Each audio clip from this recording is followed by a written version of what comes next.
Hi friends, hello, welcome to Crazy voice. இன்னைக்கு நம்ம பார்க்க போகிறது ஒரு புது நாவல் தான். வாங்க கதைக்குள்ள போகலாம். பகுதி 1.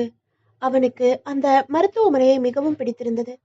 சில கட்டிடங்கள் கம்பீரமாக அழகாக நிமிர்ந்து நிற்கும், ஆனால் மனதிற்கு ஒரு ஒட்டுதல் ஏற்படாது. சில கட்டிடங்கள் மிக எளிமையாக இருக்கும், ஆனால் பார்த்ததுமே ஒரு நெருக்கம் மனதில் ஏற்படும். எல்லா கட்டிடங்களிலுமே அதே சிமெண்ட், அதே செங்கல், அதே பெயிண்ட் தான் என்றாலும் கூட இந்த ஈர்க்கும் தன்மையிலான வித்தியாசம் அவனை பலமுறை சிந்திக்க வைத்திருக்கிறது. அந்த தனியார் மருத்துவமனை நகர அவசரங்களில் இருந்து, சந்தடிகளில் இருந்து சற்று விலகி அமைந்திருந்ததே முதல் சிறப்பம்சம். அடுத்து முக்கிய கட்டிடத்தை சுற்றிலும் அமைக்கப்பட்டிருக்கும் அழகான தோட்டம்.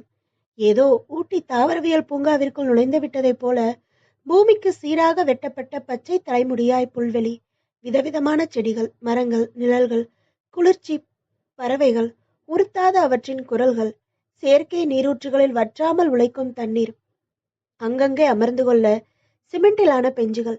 முதல் முறையாக பிரவேசிப்பவர்கள் தவறுதலாக ஒரு பூங்காவிற்குள் நுழைந்து விட்டோமோ என்று தயங்கிவிட்டு மீண்டும் ஒரு முறை பிரியா மருத்துவமனை எனும் பெயர் பலகையை பார்த்துவிட்டுதான் உள்ளே நுழைகிறார்கள். மருத்துவமனைக்கு என்று ஒரு தனியான வாசனை இருக்குமே, அது இங்கு கிடையவே கிடையாது. நாளைக்கு அக்டோபர் 2ஆம் தேதி என்றால் இன்னைக்கு காந்தி தாத்தாவை குருவிகளின் அபிஷேகங்களில் இருந்து மீட்டு சுத்தம் செய்து பல பலவென்று துடைத்து முதல்வர் வந்து மாலை போட தோதாக வைத்திருப்பார்களே, அந்த மாதிரி இந்த ஆஸ்பத்திரியில் காலையும் மாலையும் கூட்டி துடைத்து சுத்தம் செய்தால் ஒரு வெற்றிலை காம்போ, உபயோகித்த தீக்குச்சியோ, துண்டு காகித குப்பையோ இங்க கிடையாது. இங்க வர்றவங்களுக்கு இந்த சூழலை பார்த்தா சத்தம் போட்டு பேசக்கூட தோணாது. சுவர்களில் சுண்ணாம்பு தடவ தோணாது. சிகரெட்டை பத்த வைக்க தோணாது. தும்மலை கூட அடக்கிக்கிற தோணும். இந்த மருத்துவமனையில மொத்தம் 7 டாக்டர்கள் தவிர பல துறை நிபுணர்கள் வந்து போவதுண்டு. 32 நர்சுகள், 12 வார்டு பாய்கள், 8 ஆயாக்கள், 3 வாட்ச்மேன்கள். பொது வார்டுகள் மட்டும் 7 உள்ளன. தனித்தனி அறைகள் 60க்கு மேல். 3 அறுவை சிகிச்சை அறைகள். மருத்துவமனையின் எல்லைக்குள்ளேயே இதே நிர்வாகத்தின் கீழே இயங்கும் மருந்து கடையும் உண்டு. இவ்வளவு துல்லியமாக இந்த மருத்துவமனை பற்றி தகவல்கள் அவன் தெரிந்து வைத்துள்ளதை வைத்து அவனை ஒரு டாக்டராக நினைத்துவிட வேண்டாம். 15 தினங்களாக அறை எண் 18 தங்கி சிகிச்சை பெற்று வரும் அவன் ஆனந்த். வயது 27. மிகவும் திடகாத்திரமானவன். 15 நாட்களுக்கு முன்வரையில் இவன் சென்ற மோட்டார் பைக்கில் ஒரு ஆட்டோக்காரன் வந்து மோதாத வரைக்கும் வலது கையிலும் வலது தொடையிலும் எலும்பு முறிந்து ஏராளமான ரத்தம் வெளியேறி சந்தேகம்தான் என்கிற நிலையில் கொண்டு வந்து சேர்க்கப்பட்டு அபாய கட்டம் தாண்டிவிட்டான். அறையின் கதவை தள்ளி திறந்து கொண்டு கையில் பழங்கள் நிறைந்த பிளாஸ்டிக் கூடையுடன் உள்ளே வந்தான் சேது. என்ன சேது, இன்னைக்கு இவ்வளோ சீக்கிரம் வந்துட்ட என்றான் ஆனந்த். சேது கூடையை சிறிய மேஜை மேல் வைத்துவிட்டு மர நாற்காலியை அவன் அருகில் இழுத்து போட்டு கொண்டு அமர்ந்தான். ஆபீஸ்ல இருந்து ரூமுக்கு போகாம நேரா இங்க வந்துட்டேன். எப்படி இருக்கு உனக்கு? கட்டு மாத்தினாங்களா? நாளைக்கு தான் மாத்துறாங்க. சேது தன் பாக்கெட்டில் இருந்து ஒரு தபால் கவரை எடுத்தான். ஊர்ல இருந்து உங்க அப்பா எழுதியிருக்காரு ஆனந்த். பிரிச்சு வாய் விட்டு படிச்சு காமி. சேது கிழித்து உள்ளிருந்த காகிதத்தை எடுத்து பிரித்து படித்தான். அன்புள்ள ஆனந்துக்கு அப்பா எழுதி கொண்டது. இங்கு யாவரும் நலம். நீ அங்கு நலமா? சில வாரங்களாகவே உன்னிடமிருந்து கடிதம் எதுவும் இல்லை. வாரம் ஒரு முறை கண்டிப்பாக நீ கடிதம் எழுதி விடுவாய். ஏன் எழுதவில்லை? அலுவலகத்தில் வேலை அதிகம் என்று நினைக்கிறேன். உனக்கு இந்த வருடத்தில் திருமணம் முடிக்க வேண்டுமென நானும் உன் அம்மாவும் மிகவும் விரும்புகிறோம். உனது ஜாதகத்தை ஜோதிடரிடம் காட்டியதில் கல்யாண வேலை நெருங்கிவிட்டதாக சொன்னார். நமது தஞ்சாவூர் மாமா மூலமாக 2-3 பெண்களின் ஜாதகங்கள் வந்தன. பொருத்தம் பார்த்ததில் அவற்றில் 2 ஜாதகங்கள் உன் ஜாதகத்தோடு பொருந்தியுள்ளது. ஒரு பெண் கும்பகோணத்திலும் ஒரு பெண் நீடாமங்கலத்திலும் உள்ளது. அடுத்த வார இறுதியில் நீ விடுமுறை போட்டுவிட்டு வந்தால் நாம் சென்று 2 பெண்களையும் பார்த்து ஒரு முடிவுக்கு வரலாம் என்று நாங்கள் நினைக்கிறோம். இந்த கடிதம் கண்டதும் நீ உடனே பதில் எழுதவும். உன் பதிலை பார்த்து நீ இங்கு வருகிற தேதி அறிந்து அதற்கு தகுந்தபடி பெண் வீட்டுக்காரர்களுக்கு தபால் எழுதி போட வேண்டும். உன் அம்மா உன்னை மிகவும் விசாரித்ததாக எழுதச் சொன்னாள். சுதா வீணை வகுப்புக்கு சென்று வருகிறாள். மற்றபடி உன் பதில் பார்த்து சுபம். இப்படிக்கு உன் அப்பா சாமிநாதன். ஆனந்த் கடகடவென்று சிரித்தான். தனது காலை சற்று உயர்த்தி ஒரு கொக்கியில் கட்டி தொங்க விட்டிருப்பதையும் களத்தில் மாலை போல ஒரு கட்டு போட்டு வலது காலை தொட்டில் கட்டி இருப்பதையும் பார்த்து கொண்டான். எதுக்குடா சிரிக்கிற? இல்ல, கொஞ்சம் யோசிச்சு பாரு. இப்படியே இந்த கட்டுகளோட ஒரு சக்கர நாற்காலியில போய் நான் ஒரு பொண்ணு பார்த்தா எப்படி இருக்கும்? உனக்கு கிண்டலா இருக்கா? இது தப்புடா. என்ன தப்பு? இவ்வளோ பெரிய விபத்து நடந்து நீ பொழைச்சிருக்க. ஆனா உங்க அப்பாவுக்கு தெரிவிக்க விடாம செஞ்சுட்டியே, அதுதான் தப்புன்னு. தெரிஞ்சு என்ன செய்ய போறாங்க சேது? பதறி அடிச்சுக்கிட்டு எல்லாரும் வந்து சேருவாங்க. எல்லாருக்கும் மன கஷ்டம். இன்னும் 1 மாசத்துல டிஸ்சார்ஜ் ஆகிடலாம்னு டாக்டர் சொல்லியிருக்காரு. அது வரைக்கும் அவங்கள எதுக்காக சிரமப்படுத்தணும்னு தான் சொல்ல வேண்டாம்னு சொன்னேன். இருந்தாலும் இங்க என்ன குறைச்சல்? எவ்வளோ நல்லா பாத்துக்கிறாங்க தெரியுமா? ஆபீஸ் போயிட்டு வந்த நேரம் போக மீதி நேரம் நீ வந்துடுற பேச்சு துணைக்கு. டேப் ரெக்கார்டர் இருக்கு, பாட்டு கேட்குற. புத்தகங்கள் கொண்டு வந்து தர்ற, படிச்சுக்கிட்டு இருக்கேன், தூங்குறேன். நேரம் ஓடிடுது சேது. இன்னும் 1 மாசம், 1 வாரம் மாதிரி ஓடிடும். அதுக்கப்புறம் நான் ஊருக்கு போய் சொல்லிக்கிறேன். அது சரி, இப்போ உங்க அப்பா தபால் எழுதியிருக்காரு, இதுக்கு என்ன செய்ய போற? ஆபீஸ்ல ஆடிட்டிங் நேரம், அதனால இப்போ விடுமுறை கிடைக்காது. 1 மாசம் போகட்டும், அப்புறம் வர்றேன்னு எழுதி போட்டுட்டா போச்சு. எழுதுறது யாரு? வலது கையில் அடிபட்டிருக்கே ஆனந்த். ஆமா, அதை மறந்துட்டு பேசுறேன் பாரு. நீ எழுதி போடு. உளராத. நான் எழுதினா சந்தேகப்பட மாட்டாங்களா?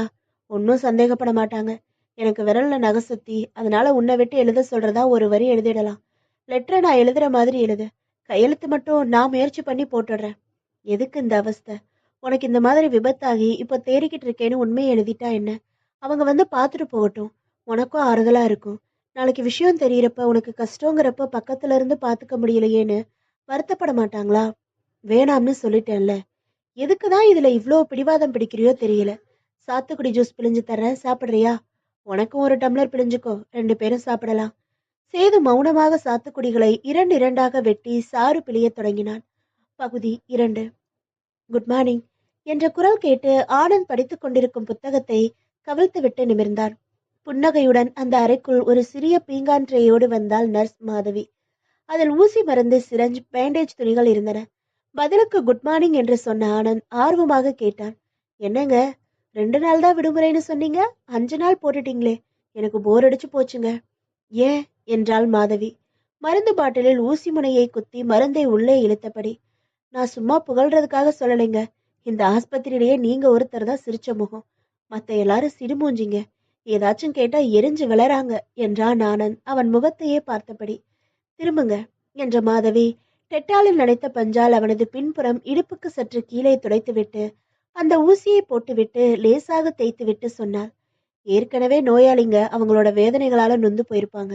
அவங்களுக்கு தேவைப்பட்டது வெறும் மருந்து மட்டுமில்லாம அன்பான உபசரிப்பும் ஆறுதலான வார்த்தைகளும் தேவை.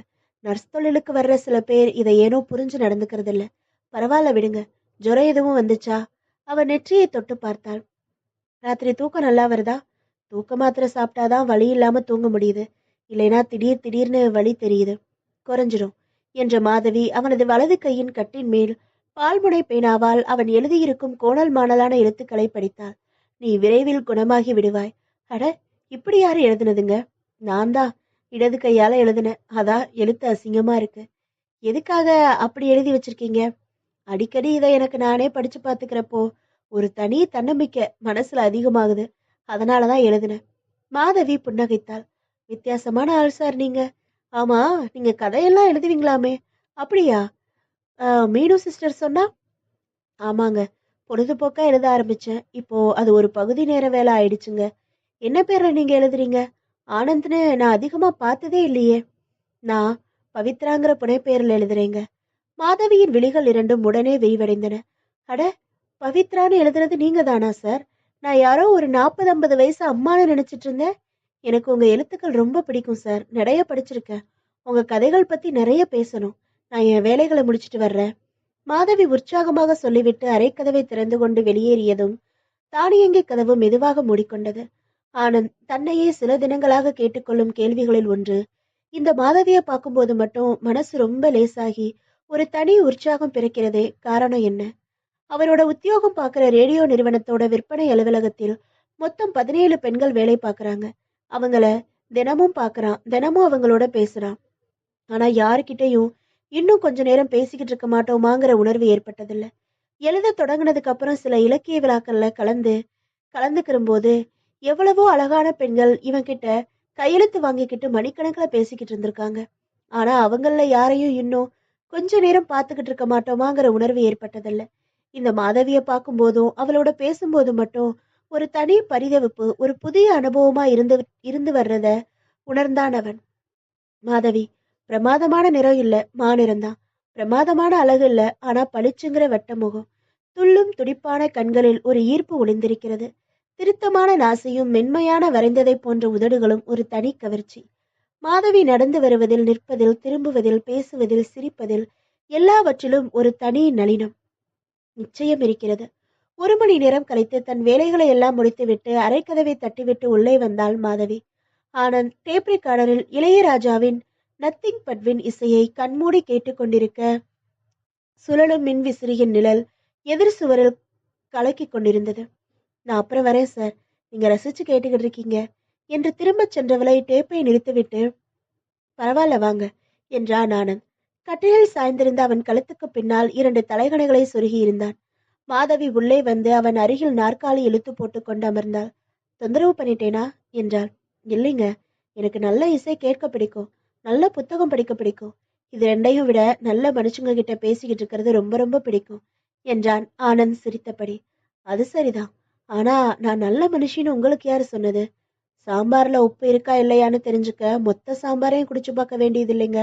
ஒரு சொட்டு நாக்குல விட்டு பார்த்தாலே போதும். உங்கள மாதிரி சிரிச்சு பேசுறவங்க கெட்ட மனுஷங்களா இருக்க முடியாதுங்க. கெட்ட மனுஷங்க சிரிச்சு பேச மாட்டாங்களா? பேசுவாங்க, காரியம் ஆகிறதுக்காக. எப்பவும் திட்டம் போட்டு ஒரு வேஷமா சிரிச்சுக்கிட்டு இருக்க முடியாதுங்க. சிரிப்புங்கிறது உதட்டுல இருந்து வர்றதில்ல, உள்ளத்துல இருந்து வர்றது. நீங்க இவ்வளோ தூரம் புகழ்ற அளவுக்கு நான் ஒன்றும் தகுதி உடையவளான்னு எனக்கு தெரியல என்றாள் பணிவுடன் மாதவி. இந்த அடக்கம் இன்னொரு அழகுங்க. இந்தாங்க சார், நீங்க நான் விரும்பி படிக்கிற எழுத்தாளர்னு தெரிஞ்சதும் உங்களுக்கு ஏதாவது பரிசு தரணும்னு தோணுச்சு. மறுக்காம வாங்கிக்கணும் என்று தனது கைப்பையில் இருந்து ஒரு அழகான பேனாவை எடுத்து நீட்டினாள் அவள். ஆனந்த் வாங்கி கொண்டு நன்றி சொன்னான். உங்க கதையில சிவப்பு வானத்தில் சின்ன பறவைன்னு ரொம்ப பிடிச்ச கதை. ராணுவ புரட்சி நடக்கிற ஒரு நாட்டுல போய் சிக்கி இருக்கிற ஒரு பெண் நிருபர் எப்படி பிரச்சனைகளை சந்திக்கிறாள்னு ரொம்ப இயற்கையா எழுதியிருக்கீங்க. ரொம்ப நன்றி. சில அத்தியாயங்களுக்கு உள்நாட்டு போற வர்ணிச்சிருந்தீங்களே, படிக்கிறப்ப நானே போர்க்களத்துல நின்று கண்ணால பாக்குற மாதிரி இருந்துச்சு. எப்படி அந்த அளவுக்கு படிக்கிறவங்கள ஈடுபட வைக்கிறீங்க சார்?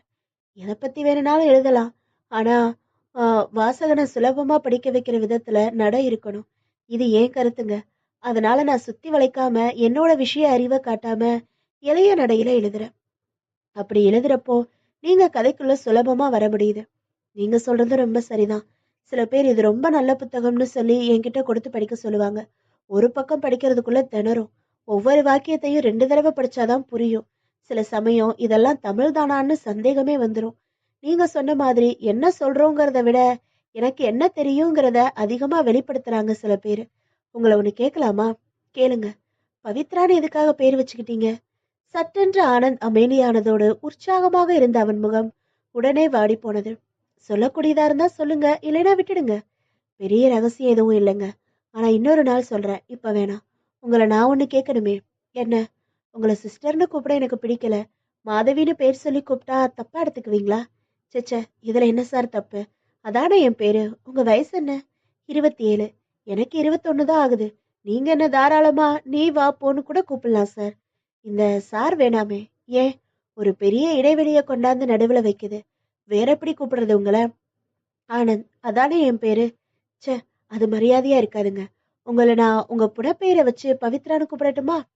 சரி. காலையில நான் கேட்ட கேள்விக்கு பதிலே இல்லையே. என்ன கேட்டீங்க? எதுக்காக 5 நாள் லீவு போட்டீங்கன்னு கேட்டேனே. அதுவா? கோயம்புத்தூர்ல ஒரு சொந்தக்காரங்க வீட்டு கல்யாணம். முதல்ல கல்யாணத்துக்கு மட்டும் போயிட்டு திரும்பிடுறதா திட்டம் இருந்துச்சு. அப்புறம் பாலக்காடு, குருவாயூர், திருவனந்தபுரம்னு ஒரு சின்ன டூரே அடிச்சிட்டு வந்துட்டோம். யார் யார் போனீங்க? நான், எங்க அம்மா 2 பேர் தான். உங்க வீட்ல நீங்க 2 பேர் தானா? ஆமா. அப்பா இறந்து 7 வருஷமாச்சு. நான் ஒரே பொண்ணு தான். எங்க அம்மாவுக்கு 45 வயசு. சினிமாவுல பின்னணி பாடுறப்போ கோரஸ் பாடுவாங்களே, அந்த குழுவுல அம்மாவும் ஒருத்தவங்க. போய் ஆ ஆன்னு ஆலாபனை பாடிட்டு வருவாங்க. இல்லைனா லா லான்னு 4, 5 பேரோட சேர்ந்து பாடணும். அம்மாவுக்கு நல்ல குரல். தனியா பாட சந்தர்ப்பம் கிடைச்சிருந்தா ரொம்ப புகழடைஞ்சிருப்பாங்க. அன்னைக்கு பாடல் பதிவப்போ முன்னணி பாடகி என்ன பாடினாலோ அதையே அம்மா வீட்ல வந்து கேசட்ல பாடி பதிவு பண்ணி எனக்கு போட்டு காட்டுவாங்க. அதுல அவங்களுக்கு ஒரு திருப்தி என்றவள் தன் விரல் நகங்களை பார்த்து கொண்டாள். மாதவி, உங்க அம்மா பாடின கேசட்டை நாளைக்கு வர்றப்ப எடுத்துட்டு வாங்களேன். சும்மா தானே இருக்கேன், கேட்டு பாக்குறேனே. அவசியம் கொண்டு வர்றேன் என்று மணியை பார்த்து கொண்டு எழுந்து கொண்ட மாதவி, இன்னும் 1 மணி நேரத்துல ஒரு ஆபரேஷன் இருக்கு. அதுக்காக ஏற்பாடுகளை பண்ணணும். எனக்கு உங்க புத்தகம் ஏதாச்சும் வேணும். அதுவும் உங்க கையெழுத்தோட வேணும் என்றாள். மத்தவங்க எழுதின புத்தகம் தான் இப்போ இங்க இருக்கு. என் நண்பன் வர்றப்போ ஞாபகமா சொல்லி என் அறையில இருந்து எடுத்துட்டு வர சொல்லி உங்களுக்கு தர்றேன். ரொம்ப நன்றி என்று அவள் சொல்லி சொல்ல அவள் போவதையே பார்த்து கொண்டிருந்தான் ஆனந்த். பகுதி 3. அந்த ஆஸ்பத்திரியின் முக்கிய கட்டிடத்திற்கு முன்புறமும் பின்புறமும் உள்ள அழகான தோட்டத்தின் 4 அடி அகல நடைபாதையில் சக்கர நாற்காலியை மெதுவாக தள்ளிக்கொண்டு நடந்தாள் மாதவி. சக்கர நாற்காலியில் அமர்ந்திருந்த ஆனந்த் 2 புறங்களிலும் இருந்த புல்வெளியையும் மரங்கள் சிந்தியிருந்த சிவப்பு மலர்களையும் வெகுவாக ரசித்தான். சூரியன் விடைபெற்று செல்ல தயாராகி கொண்டிருந்த அந்த மாலை வேளையில் பறவைகளின் இனிய குரல்களும் தென்றலின் தீண்டலினால் சினுங்குகின்ற இலைகளின் சத்தத்தையும் துல்லியமாக எடுபட காரணமாக இருந்த சூழலின் அமைதியை அவனால் மிக ரசிக்க முடிந்தது. ஏங்க மாதவி, இந்த ஆஸ்பத்திரியை கட்டினவர் யாரா இருந்தாலும் சரி, அவருக்கு நல்ல ரசனை இருக்கணுங்கிறது என்னோட அபிப்பிராயம் என்றான் முகத்தை உயர்த்தி அவளை பார்த்து. ஆமா, இவ்வளோ அழகான ஆஸ்பத்திரியை நானும் பார்த்ததில்லைங்க. சலவக்கல் கிரானைட் கல்லுன்னு பணத்தை வாரி இறைச்சு நிறைய ஆஸ்பத்திரிகள் கட்டுறாங்க. யாரும் சுற்றுப்புற சூழ்நிலையில இப்படி ஒரு தோட்டம் அமைச்சதில்ல என்று அவனை நோக்கி மாதவி குனிந்து பேசிய போது அவள் முன் நெற்றி கூந்தலின் ஒரு கற்றை முகத்தை குறுக்கே விழுந்து இன்னும் அழகு சேர்த்தது. போதும் மாதவி, எவ்வளோ நேரம் தள்ளுவீங்க? கொஞ்ச நேரம் அந்த புல்வெளியில உட்காரலாமா? நீங்க காலை மடக்கி கீழே உட்காரக்கூடாது பவித்ரா. வேணும்னா அந்த சிமெண்ட் பெஞ்சில உட்கார்ந்துக்கலாம். எந்திரிங்க. மாதவி அவனுக்கு இயல்பாக கை நீட்டினாள். அவளின் மென்மையான கரத்தை பற்றி கொண்டு எழுந்தான் ஆனந்த். புதிய கட்டு போடப்பட்டிருந்த காலை மெதுவாக தரையில் ஊன்றினான். ரொம்ப வலிக்குதுங்க. பரவாயில்ல, இனிமே நீங்க வலிச்சாலும் கொஞ்சம் தூரம் நடக்கணும்னு நேத்து டாக்டர் சொன்னார் இல்லையா? என் தோல்ல கை போட்டுக்கிட்டு மெதுவா நடங்க. அவசரம் இல்ல, நிதானமா நீங்களே கால் எடுத்து வைங்க. ஆனந்த் அவளது தோலை சற்று அழுத்தி பிடித்து கொள்ள மாதவி அவன் இடுப்பில் ஒரு கையை ஆதரவாக வைத்துக் கொள்ள இருவரும் நடந்தார்கள். அவளின் மிக நெருக்கமான அருகாமையும் அவளிடம் இருந்து வந்த லேசான சென்ட்டு வாசனையும் அவனை லேசாக கிறங்கச் செய்தன. சிமெண்ட் பெஞ்சில் அமர்ந்தார்கள். அவனுடைய சட்டையின் முதல் 2 பட்டன்கள் போடப்படாமல் இருப்பதை பார்த்து அதை போட்டுவிட்டாள். வலது கையை தொட்டில் போல இன்னும் கழுத்தில் இருந்து கட்டி வைத்திருக்க ஆனந்த் மௌனமாக அவளை பார்த்தான். இவ காரணமா நான் சலனப்பட்டிருப்பது போல இவளுக்கும் சலனம் ஏற்பட்டிருக்குமா? உன்னால் என் மனம் தவிக்கிறது மாதவி. உன்னை நான் நேசிக்க தொடங்கி இருக்கேன்னு வெளிப்படையா சொல்லிடலாமா? இவரோட பதில் என்னவா இருக்கும்? எனக்கு பிடிச்ச எழுத்தாளருங்கிறதால உங்ககிட்ட கொஞ்சம் அதிக உரிமையோட பேசிக்கிட்டு இருக்கேன். நீங்க எப்படி ஒரு தப்பான எண்ணத்தை வளர்த்துக்குவீங்கன்னு நான் எதிர்பார்க்கவே இல்லைங்க. இது போல சொல்லிட்டா? அவசரப்படக்கூடாது. காதல்ல நிதானமும் பொறுமையும் ரொம்ப முக்கியம். காதல்ல அட, நான் இவளை காதலிக்கிறேன்னு முடிவே பண்ணிட்டேனா? மாதவியின் மனதுல என்ன இருக்குன்னு குறிப்பாலாவது தெரிஞ்சுக்கிட்டதுக்கு அப்புறம்தான் மனசு திறந்து பேசணும். அதுவரை பரபரப்பு காட்டவே கூடாது. என்ன பவித்ரா, பயங்கரமான யோசனை என்றாள் மாதவி. உங்களை கதாநாயகியா வச்சு ஒரு நாவல் எழுதலாம்னு ஒரு யோசனை வந்தது. என்னையா? ஆமா, ஒரு ஆஸ்பத்திரியில வேலை பார்க்குற ஒரு நல்ல பொண்ணுதான் கதாநாயகி. உங்ககிட்ட இருக்கிற மாதிரியே உற்சாகமா பேசுறது, இலக்கியத்துல ஆர்வம் காட்டுறது, பண்பாடோட நடந்துக்கிறது, ஒரு நல்ல குணங்கள் நிறைய இருக்கு. அந்த ஆஸ்பத்திரிக்கு ஒரு ஓவியன் வைத்தியத்துக்காக வந்து தங்குறான். அவன்தான் கதாநாயகன். அவனோட ஓவியங்கள் மேல ஏற்கனவே கதாநாயகிக்கு ஈடுபாடு உண்டுங்கிறதால ரொம்ப உரிமையோட அவள்கிட்ட பழக ஆரம்பிக்கிறான். அவனோட மனசுல அவளை பத்தி நல்ல அபிப்பிராயம் உருவாகி அதுவே ஒரு காதலா மலர்ந்துடுச்சு. அந்த ஓவியனுக்கு தன்னோட காதலை அவகிட்ட சொல்ல தயக்கமா இருக்கு. நான் ஒரு ரசிகையோட ஸ்தானத்துல இருந்துதான் உங்க கூட பழகினேன்னு அவ சொல்லிட்டானா என்ன பண்றதுங்கிற தயக்கம். அப்புறம் என்றாள் மாதவி தன் கன்னத்தில் ஒரு கையை முட்டு கொடுத்து அவனை பார்த்தபடி. அவ்வளவுதான் யோசிச்சிருக்கேன். நல்லா இருக்குங்க. கதை பின்னணியில ஒரு சுவாரஸ்யம் இருக்கு. மேற்கொண்டு யோசிங்க. எனக்கு எழுத யோசனைகள் விரிஞ்சுக்கிட்டே போகும். ஆனா வலது கையில பார்த்து ஆட்டோக்காரன் மோதி இப்படி தொங்க விட்டுட்டு போயிட்டான் பாருங்க. ஒண்ணு பண்ணலாமா பவித்ரா? சொல்லுங்க. எனக்கு தினமும் சாயங்காலம் 5 மணிக்கு வேலை முடிஞ்சிடும். அதுக்கப்புறம் நான் உங்க ரூமுக்கு வர்றேன்.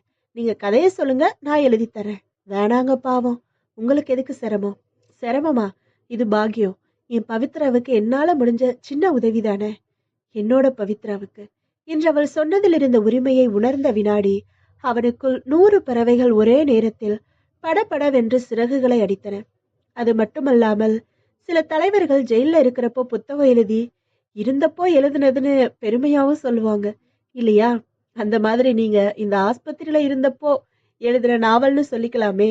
ராமருக்கு அணில் மாதிரி உங்க முயற்சியில எனக்கும் கொஞ்சம் பங்கு இருந்ததுன்னு நானும் எல்லார்கிட்டையும் பெருமையா சொல்லிக்குவேனே. ப்ளீஸ்.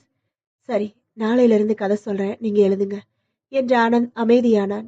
நான் கற்பனையா சொன்ன கதைன்னு தான் நினைக்கிறாளா? மறைமுகமா நான் வேற ஒன்ன உணர்த்துறேங்கிறது இவளுக்கு புரியுதா இல்லையா? செயற்கை நீரூற்றில் இருந்து சிதறும் நீருக்கு தனியாக ஒரு வெளிச்சம் பாய விட்டிருந்ததால் மத்தாப்பு சிதறல் போல அழகாக இருந்தது. மாதவி, பவித்ரான்னு என் புனைப்பெயர் வச்சுக்கிட்டீங்கன்னு கேட்டீங்க இல்லையா? இப்ப சொல்லட்டுமா? சொல்லுங்க. என்னோட சொந்த ஊர் தஞ்சாவூர். தஞ்சாவூர் மாவட்டத்துல இருக்கிற மன்னார்குடி. நான் எழுத ஆரம்பிச்சது 7 வருஷங்களுக்கு முன்னாடி. அதாவது என்னோட 20வது வயசுல. அப்பதான் நான் பட்டப்படிப்பு படிச்சு முடிச்சு வேலைக்காக முயற்சிகள் பண்ணிக்கிட்டு இருந்தேன். ஒரு பக்கம் வேலைக்கான முயற்சிகளை பண்ணிக்கிட்டே மற்ற நேரங்கள்ல கவிதை, கதை எழுதுறது, இலக்கிய கூட்டங்களுக்கு போறது, இலக்கிய அமைப்புகள்ல தீவிரமா பங்கெடுத்துக்கிறதுன்னு இருந்தேன். இது எங்க அப்பாவுக்கு பிடிக்கல. நான் பொழுது அனாவசியமா விரயம் பண்றதா சதா திட்டுவாரு. இலக்கியம் சோறு போடாது, முதல்ல சோத்துக்கான வழிய பாருன்னு கத்துவாரு. நான் அப்படியெல்லாம் ஒண்ணும் இல்லைன்னு எதிர்த்து வாதம் பண்ணுவேன். நான் வீட்ல இருந்தா அவர் வெளியே போயிடுவாரு. அவர் வீட்ல இருந்தா நான் வெளியில போயிடுவேன். அந்த அளவுக்கு அந்த அளவுக்கு எங்களுக்குள்ள ஒரு இடைவெளி மனசளவுல ஏற்பட்டு போச்சு. நான் கவிதைகள் எழுதி வச்சிருந்த நோட்டை கிழிச்சு கூட போட்டிருக்காரு. காகிதத்தை கிழிக்கிறதால கவிதை செத்துருமான்னு கேட்பேன். என் கவிதை அச்சான வார இதழை எடுத்துட்டு வந்து அவர் முன்னாடி போடுவேன். என் கவிதை இந்த புத்தகத்துல அச்சாயிருக்கு, 1,00,000 பிரதிகள்ல அச்சாயிருக்கு, எல்லா வீட்லயும் போய் இந்த புத்தகத்தை கிழிச்சு போட்டுட்டு வாங்கல முடிஞ்சான்னு வீராப்பா பேசுவேன். இப்படி எங்களுக்குள்ள சதா சண்டைதான். அப்ப எங்க வீட்டு மாடி பகுதிக்கு நாகர்கோவில்ல இருந்து மாற்றலாகி ஒரு பேங்க் மேனேஜர் குடி வந்தாரு. அவருக்கு 16 வயசுல ஒரு பொண்ணு. அவ பேரு பவித்ரா. எப்பவும் ரெட்டை பின்னல் தான் போடுவா, துருதுருன்னு இருப்பா. எந்த சங்கோஜமும் இல்லாம எல்லார்கிட்டயும் பேசுவா. இவ வாசலுக்கு வந்து காய்கறி வாங்கினா காய்கறி வண்டிக்காரனே அரண்டுக்குவான். அவ மேல எனக்கு ஒரு சுவாரஸ்யம் ஏற்பட்டது. என் வயசுக்கே உரிய துடிப்பு இருந்தது. எங்க வீட்ல எனக்கும் அப்பாவுக்கும் நடக்கிற சண்டையை ரசிச்சு வேடிக்கை பாப்பா. ஒரு நாள் என் அறையில ஒரு காகிதத்தை கசக்கி எறிஞ்சிட்டு போனா. பிரிச்சு பார்த்தேன். அதுல ஆனந்த், உங்கள் வாதங்கள் எனக்கு பிடித்திருக்கின்றன. உங்க அப்பா போன தலைமுறை அப்படிதான் கத்துவாரு. கண்டுக்கிறாதீங்க, பெருசுப்படுத்தாதீங்க. தாராளமா நீங்க எழுதுங்க. அப்புறம் நீங்க இவ்ளோ தூரம் வாதிடும் அளவுக்கான தகுதி உங்க கவிதைகளுக்கு இருக்கான்னு நான் அறிய வேண்டுமே அப்படின்னு எழுதியிருந்தா. நான் என் கவிதை நோட்டை அவளுக்கு கொடுத்தேன். படிச்சு பார்த்துட்டு பாராட்டி 3 பக்கத்துக்கு ஒரு கடிதம் எழுதியிருந்தா. அப்புறம் ரகசியமா நாங்க 2 பேரும் மொட்டை மாடியில சந்திச்சு பேச ஆரம்பிச்சோம். பல விஷயங்களையும் பேசணும். நான் அவளை நேசிக்கிறேன்னு அவளுக்கு தெரியும். அவ என்ன நேசிக்கிறான்னு எனக்கு தெரியும். ஆனா 2 பேருக்கும் அதை வெளிப்படுத்திக்க தைரியம் இல்லை. எனக்கு வேலை எதுவும் அப்ப இல்லாததால எனக்கு தைரியம் வரல. ஒருவேளை 2 பேர் வீட்லயும் எதிர்த்தா துணிஞ்சு அவளை கல்யாணம் பண்ணிக்க எனக்கு ஒரு அடிப்படை வருமானம் வேணுமே. அதனால ஒரு வேலை கிடைச்சதும் அவகிட்ட என்னோட காதலை சொல்லிடுறதுன்னு ரொம்ப தீவிரமா வேலை தேடினேன். 3 மாசம் முயற்சிக்கு அப்புறம் எனக்கு வேலை கிடைச்சது. அந்த மகிழ்ச்சியான செய்தியை சொல்றதுக்காக நான் வீட்டுக்கு ஓடினேன். வீட்டு வாசல்ல ஒரே கூட்டமா இருந்தது. எட்டி பார்த்தா பவித்ராவை படுக்க வச்சு மாலை போட்டிருந்தாங்க. ஆமா, பள்ளிக்கூடம் போயிட்டு அவ திரும்பினப்போ ஒரு லாரி மோதி அந்த விபத்துல அவ இறந்துட்டா. கடைசி வரைக்கும் என் காதலை தெரிஞ்சுக்காமலே அவ போய் சேர்ந்துட்டா. நான் கொஞ்ச நாள் பைத்தியக்கார மாதிரி இருந்தேன். அப்புறம் மனநிலை தேறி கதை எழுத ஆரம்பிச்சப்போ என்னோட முதல் ரசிகையான அவளோட பேர்லயே எழுத ஆரம்பிச்சேன் என்று ஆனந்த் சொல்லி முடித்து நிமிர மாதவியின் கண்களில் இருந்து பொல பொலவென்று கண்ணீர் உதிர்ந்து கொண்டிருந்தது. என் கதையை சொல்லி உங்களை சங்கடப்படுத்திட்டேன், மன்னிச்சிடுங்க மாதவி என்றான் ஆனந்த். அவள் மௌனமாக தன் கண்களை கைக்குட்டையால் துடைத்துக் கொண்டாள். அதனாலதான் நீங்க இன்னும் கல்யாணம் பண்ணிக்கலையா பவித்ரா? அப்படி இல்ல மாதவி. அது ஒரு முழுமையான காதல்னு எனக்கு புரியல. கண்ணுக்குட்டி காதல்னு சொல்லுவாங்களே, அந்த வகைதான் அது. வேலை கிடைக்காத எரிச்சல், அப்பா என்ன புரிஞ்சுக்காத கோவம். இப்படி ஒரு சூழ்நிலையில எனக்கு ஆறுதல் வார்த்தைகள் தேவைப்பட்டது. அந்த வார்த்தைகள் அந்த சமயத்துல பவித்ரா இல்ல, வேற யார் கொடுத்திருந்தாலும் அவங்கள என் மனசு நேசிச்சிருக்கும். அதே மாதிரி கடைசி வரைக்கும் நான் என் காதலை சொல்லாத மாதிரி அவளும் சொல்லாததால உண்மையிலேயே அவ மனசுலயும் என் மேல காதல் இருந்திருக்குமான்னு எனக்கு தெரியல. எப்படி இருந்தாலும் எனக்கு தன்னம்பிக்கைய வாழ்க்கையில விதைச்ச பொண்ணு அவ. என்னோட காதலின்னு சொன்னா கொஞ்சம் கொச்சையா இருக்கு. என்ன புரிஞ்ச ஒரு நல்ல சிநேகிதின்னு அவளை சொல்லலாம். ஊர்ல இருந்து அப்பா அடிக்கடி என் கல்யாணத்தை பத்தி கடிதம் போட்டுக்கிட்டு இருக்காரு. எனக்கு பவித்ரா மாதிரி ஒரு நல்ல சிநேகிதியோட அறிமுகம் ஆகி என் மனசுக்கும் அவளை ரொம்ப பிடிச்சிருந்தா அவளைத்தான் கல்யாணம் பண்ணிக்கணும்னு யோசிச்சுக்கிட்டு இருக்கேன். மாதவி தனது மேல்வரிசை பற்களும் தெரிய மெதுவாக சிரித்தாள். ஏன் சிரிக்கிறீங்க மாதவி? என்ன ஒரு சூழ்நிலை முரண்பாடு பாருங்க. உங்களுக்கு காதலி இருந்த சமயம் வேலை இல்லை. இப்போ வேலை இருக்கு. காதலிச்சாலும் அதை சொல்ல தைரியம் இருக்கு. ஆனா இப்போ காதலி இல்ல. இல்லைன்னு யார் சொன்னது? சிரிப்பை நிறுத்தி அவன் முகத்தை ஊடுருவி பார்த்தாள். அப்போ உங்க 2வது காதலியை நீங்க சந்திச்சாச்சா? சந்திச்சுட்டேன் மாதவி. Very good. யார் அது? எல்லாத்தையும் இன்னைக்கே பேசி தீர்த்திடணுமா மாதவி? இன்னும் தான் வாரக்கணக்குல இதே ஆஸ்பத்திரியில இருக்க போறேனே. இன்னொரு நாள் அதை பத்தி பேசலாமா? சரி, எனக்கு ஆர்வம் தாங்கல. இதை மட்டும் சொல்லிடுங்களேன். இப்ப நீங்க சந்திச்ச பொண்ணுகிட்ட உங்க காதலை சொல்லிட்டீங்களா இல்லையா? இன்னும் இல்ல. ஏன்? தைரியம் வரல. என்னங்க இது இப்படி சொல்றீங்க? இப்பதானே உங்களுக்கு நிரந்தரமான வேலை இருக்கே. அதை தவிர எழுதுறதால மேல் வருமானமும் புகழும் வேற இருக்கு. இப்ப தைரியம் வராததுக்கு என்னங்க காரணம்? பவித்ராவை பொறுத்த வரைக்கும் அவளும் என்னை நேசிக்கிறான்னு என்னால புரிஞ்சுக்க முடிஞ்சுது. அதனால நான் சொல்ல தயாரா இருந்தேன். தடுத்தது வேலை விவகாரம் மட்டும்தான். இப்ப அந்த பொண்ணும் என்னை நேசிக்கிறாளான்னு என்னால புரிஞ்சுக்க முடியல. அதனால தைரியம் வரல. என்ன சார் நீங்க ஒரு எழுத்தாளர், உங்களுக்கு தெரியாதா? காதல் விஷயத்துல எந்த பொண்ணும் முந்திக்கிட்டு தன்னோட மனசை பகிரங்கப்படுத்த மாட்டா. நீங்க தான் குறிப்பால புரிஞ்சுக்கணும். அதை எப்படி புரிஞ்சுக்கிறது மாதவி? நீங்க எழுதின காதல் கதைகளை படிச்சுட்டு நிறைய பேர் காதலிக்க ஆரம்பிச்சிருக்காங்க. நீங்க என்கிட்ட கேள்வியா கேக்குறீங்க? அந்த இடத்தின் அருகில் இருந்த ஒரு டியூப்லைட்டின் வெளிச்சம் மட்டும் பிரதானமாக இருக்க வானம் முழுக்க கருப்பாய் இருந்தது. மாதவி எழுது கொண்டாள். வாங்க பவித்ரா, உங்க வார்டுக்கு போகலாம், ரொம்ப நேரமாயிடுச்சு. மீண்டும் அவள் தோளில் கை தாங்கி ஆனந்த் நடந்து சக்கர நாற்காலியில் அமர்ந்து கொள்ள மௌனமாக தள்ளி கொண்டு நடக்கத் தொடங்கினாள் மாதவி. மாதவி, அந்த பொண்ணு நீதான்னு எப்படி நேரா உணர்த்துவது?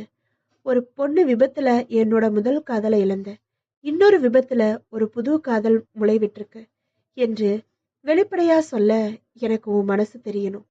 குறிப்பில அறியணுங்கிறியே. உன்னோட மனசை குறிப்பால உணர்த்த போவது எப்போ?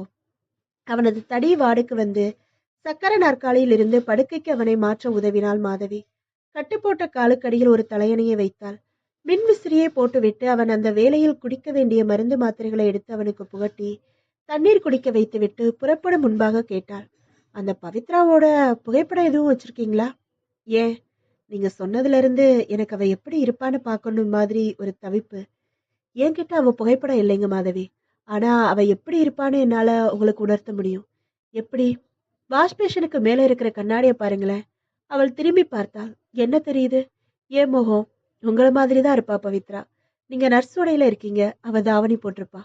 கிண்டலா என்று சிரித்தாள் மாதவி. சரி, நான் புறப்படட்டுமா? ஒரு நிமிஷம். என் கையெழுத்தோட புத்தகம் கேட்டீங்களே, புத்தகம் மட்டும் இந்தாங்க.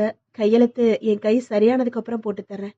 படுக்கைக்கு அருகில் இருந்த சின்ன மேஜை மீதிருந்து அவள் என்னை பார்க்கிறாள் என்று அவன் எழுதிய புத்தகத்தை எடுத்து நீட்டினாள். வாங்கிக் கொண்ட மாதவி, உங்க கைக்கட்டு மேல் நீ விரைவில் குணமாகி விடுவாய்னு எப்படி எழுதுனீங்க என்றாள். அது இடது கையால கிறுக்கலா எழுதினேன். அதே மாதிரி கிறுக்கலா இடது கையாலேயே உங்க கையெழுத்தை போட்டு தாங்களேன். வழக்கமா எல்லாருக்கும் வலது கையால தானே போடுறீங்க. என்கிட்ட உள்ள கையெழுத்து மட்டும் வித்தியாசமா இடது கையால போட்டதா இருக்கட்டுமே என்றவள் அவளே பேனா எடுத்து மூடி திறந்து அவனது இடது கையில் சொருகிவிட்டு அவன் கையெழுத்து போட வாகாக புத்தகத்தை திறந்து முதல் பக்கம் புரட்டி பிடித்தாள். சிரித்து கொண்ட ஆனந்த் இடது கையால் கிறுக்கலாக எழுதினான். என் கதாநாயகிக்கு அன்புடன் பவித்ரா என்று. வாங்கி பார்த்தவள், கதாநாயகியா என்றாள் வியந்து. ஆமா, நாளைக்கு தொடங்க போற நாவலுக்கு நீங்க தானே கதாநாயகி. அதான பார்த்தேன். வரட்டுமா? குட் நைட் என்று நடந்து சென்றாள் மாதவி. மாதவி, கதாநாயகின்னு சொன்னது உன்னை குறிப்பா உணர்த்திட்ட. பதிலுக்கு நீ எப்போ எப்படி எனக்கு உன் அன்பை உணர்த்த போற? பகுதி 4. மறுநாள் மாலை தன் வேலை முடிந்ததும் ஓய்வு அறைக்கு சென்ற மாதவி தனது நர்ஸ் உடையை கலட்டிவிட்டு புடவை கட்டி கொண்டாள். நர்ஸ் உடையை மடித்து ஒரு கவரில் போட்டுக்கொண்டு தனது கைப்பையுடன் ஆனந்தின் அறைக்கு வந்தாள். சக்கர நாற்காலியில் அமர்ந்து ஜன்னல் வழியாக தோட்டத்தை பார்த்து கொண்டிருந்த ஆனந்த் திரும்பி, மாலை வணக்கம் என்றான். இளம் மஞ்சள் புடவையும் அதை கட்டியிருந்த நேர்த்தியும் மாதவியை இன்னும் அழகாக்கி காட்ட, என்ன ஆனாலும் சரி, நான் உன்னை நேசிக்கிறேன்னு இப்பவே சிரமப்பட்டு அடக்கி கொண்டான். என்ன அப்படி பாக்குறீங்க பவித்ரா? உங்களை நர்ஸ் உடையிலேயே பார்த்து பழகிட்டேனா? இன்னைக்கு முதல் முறையா சேலையில பாக்குறப்போ ஒரு இன்ப அதிர்ச்சி. நர்ஸ் உடையில ஒரு அந்நியத்தன்மை இருக்கிறதால கதை எழுதுறப்போ என்னோட சொந்த உடையில வரலாமேன்னு நினைச்சேன். இன்னைக்கு நாவல ஆரம்பிச்சிடலாம் இல்லையா என்றாள் மாதவி. தயாரா இருந்த சிரிப்புடன் கூடிய எழுது பலகையை கையில் எடுத்துக்கொண்டு அதில் இருந்த வெள்ளை காகிதங்கள் படபடத்தன. தோட்டத்துக்கு போயிடலாமே, ரம்மியமா இருக்கும். போகலாமே. தனது நர்சுடை கவரையும் கைப்பையையும் அங்கே ஓரமாக வைத்துவிட்டு எழுது பலகையை அவனிடம் தந்து சக்கர நாற்காலியை தள்ள முனைந்தாள் மாதவி. ஒரு நிமிஷம், அது என்ன புத்தகம் என்றான். அவன் கையில் வெளியே சற்றே எட்டி பார்த்து கொண்டிருந்த ஒரு புத்தகத்தை சுட்டிக்காட்டி. பாருங்க, மறந்தே போயிட்டேன். உங்களுக்கு கொடுக்கறதுக்காக தான் எடுத்துட்டு வந்தேன். நம்ம பட்டுக்கோட்டை பிரபாகரோட தொட்டால் தொடரும் நாவலை இன்னொரு தடவை படிக்கணும்னு ஆசையா இருக்குன்னு சொன்னீங்களே, படிச்சுட்டு மெதுவா தரலாம் நீங்க. மாதவி அந்த புத்தகத்தை எடுத்து படுக்கை அருகில் இருந்த சிறிய மேஜை மேல் வைத்துவிட்டு நாற்காலியை தோட்டத்திற்கு தள்ளி கொண்டு வந்தாள். அவளை மட்டும் தரையில் புல்வெளி மேல் அமர சொல்லிவிட்டு ஆனந்த் சக்கர நாற்காலியிலே இருப்பதாக சொன்னான். மாதவி பேனாவை திறந்து கை வளையல்களை மேலே ஏற்றிவிட்டு கொண்டு பிள்ளையார் சொல்லி போட்டுவிட்டு நான் தயார், சொல்றீங்களா என்றாள். முதல்ல தலைப்பு எழுதுங்க மாதவி. தீர்மானிச்சாச்சா? என்ன தலைப்பு? அழகிய பெண்ணே. ஒரு முறை சொல்லி பார்த்து கொண்ட மாதவி தலைப்பை எழுத அடிக்கோடிட்டாள். அருகில் பவித்ரா என்று அவன் புனைப்பெயரையும் எழுதி காத்திருந்தாள். அவனுக்கு அந்த மருத்துவமனையை மிகவும் பிடித்திருந்தது. சில கட்டிடங்கள் கம்பீரமாக அழகாக நிமிர்ந்து நிற்கும், ஆனால் மனதிற்கு ஒரு ஒட்டுதல் ஏற்படாது. சில கட்டிடங்கள் எளிமையாக இருக்கும். தன் மடியில் வைத்து தலையை சாய்த்து எழுதி கொண்டிருந்தாள் மாதவி. மாதவி என்றான் சற்று நேரம் கதை சொல்லிய பிறகு. நிமிர்ந்து பார்த்தாள். ஒன்னில்ல என்றான். என்ன சொல்லுங்க? ஒன்னில்ல, கதையை மேல சொல்றேன். ஆஹா, நீங்க என்னமோ சொல்ல வந்தீங்க, முதல்ல அது என்னன்னு சொல்லுங்க பவித்ரா. சரி கேளுங்க. கிட்டத்தட்ட 1 மாசமா நாம பேசி பழகிட்டு இருக்கோம். உங்களை பத்தி எனக்கு சில அபிப்பிராயங்கள் வந்திருக்கும், அதே போல என்னை பத்தி உங்களுக்கும் சில அபிப்பிராயங்கள் வந்திருக்கும் இல்லையா? ஆமா. என்னை பத்தி நீங்க என்ன நினைக்கிறீங்க மாதவி? ஒரு நல்ல எழுத்தாளர். இது என்னை பத்தின அபிப்பிராயம் இல்ல, என் எழுத்து திறமையை பத்தின அபிப்பிராயம். உங்களை பத்தி என்ன சொல்றது? கொஞ்சம் வெளிப்படையானவர் நீங்க. நல்ல ரசனைகள் உள்ளவரு, மத்தவங்க மனசை உணர்ந்து பேசுறவரு, அன்புக்காக மனசோரத்துல எப்பவும் ஒரு ஏக்கம் வச்சிருக்கவரு. உங்களுக்கு அமையிற மனைவி உங்க மனசை கவர்ந்த பவித்ரா மாதிரியே இருக்கணும்னு ஒரு எதிர்பார்ப்பு வச்சிருக்கவரு. எல்லா விஷயத்திலையும் விளைவுகளை யோசிச்சு அதுக்கப்புறம் தீர்மானத்துக்கு வர்றவரு. இன்னும் என்ன சொல்றது என்றாள் மாதவி. ஆனந்த் மௌனமாகி அவளை பார்த்தான். மாலை சூரியனின் லேசான மஞ்சள் வெயில் அவள் கன்னங்களில் பிரதிபலித்துக் கொண்டிருந்தது. அவள் சேலையின் தலைப்பு முனை காற்றில் மெல்ல துடித்துக் கொண்டிருந்தது. என்ன அவஸ்தை இது! தொண்டை வர வந்து வார்த்தைகள் சடன் பிரேக் அடிச்சு நின்னுடுதே. மாதவி, நான் உன்னை கல்யாணம் பண்ணிக்க ஆசைப்படுறேன். உனக்கு இதுல சம்மதம் தானா? எவ்வளோ எளிமையான கேள்வி. எதையோ கேட்கிறேன், இந்த கேள்விக்கு மட்டும் தைரியம் வர மறுக்கிறதே. மாதவி, நாளைக்கு மிச்ச கதையை தொடரலாம் என்றான். சரி என்று எழுந்து கொண்டாள். அவனை அவனது அறையில் விட்டுவிட்டு அவள் நல்ல இரவுக்கு வாழ்த்து விட்டு சென்றதும் ஆனந்த் தலைக்கு மேல் சுழலும் மின்விசிறியை பார்த்தான். ஒரு மாய சுழற்சி கண்களுக்கு தெரிந்தது. உண்மையில் மின்விசிறி கடிகாரத்தின் எதிர் சுழற்சியில் தான் சுழன்று கொண்டிருக்கிறது. ஆனால் கண்களுக்கு கடிகார சுழற்சியாக சுழல்வது போல ஒரு மாய தோற்றம் தெரிகிறது. நான் மாதவிய கதை எழுத சொல்றதும் அது சாக்கிட்டு பேசுறதும் மாய சுழற்சி போலதான். உண்மையிலேயே அவளோட அருகாமை ஒவ்வொரு வினாடியும் எனக்குள்ள காதல் உணர்வுகளை பல மடங்கா பெருக்கிக்கிட்டு இருக்கு. இந்த அவஸ்த நாடகத்தை, பொய் வேடத்தை, மாய சுழற்சிய இன்னும் எத்தனை நாளைக்கு நீட்டிப்பது? நாளைக்கு இதே தோட்டத்துல கதை எழுதுற நேரத்துல மனசு திறந்து கடகடன்னு கொட்டிடணும். தீர்மானத்துடன் திரும்பிய ஆனந்த் அவள் தன் கைப்பையில் இருந்து எடுத்து வைத்துவிட்டு சென்ற புத்தகத்தை கையில் எடுத்தான்.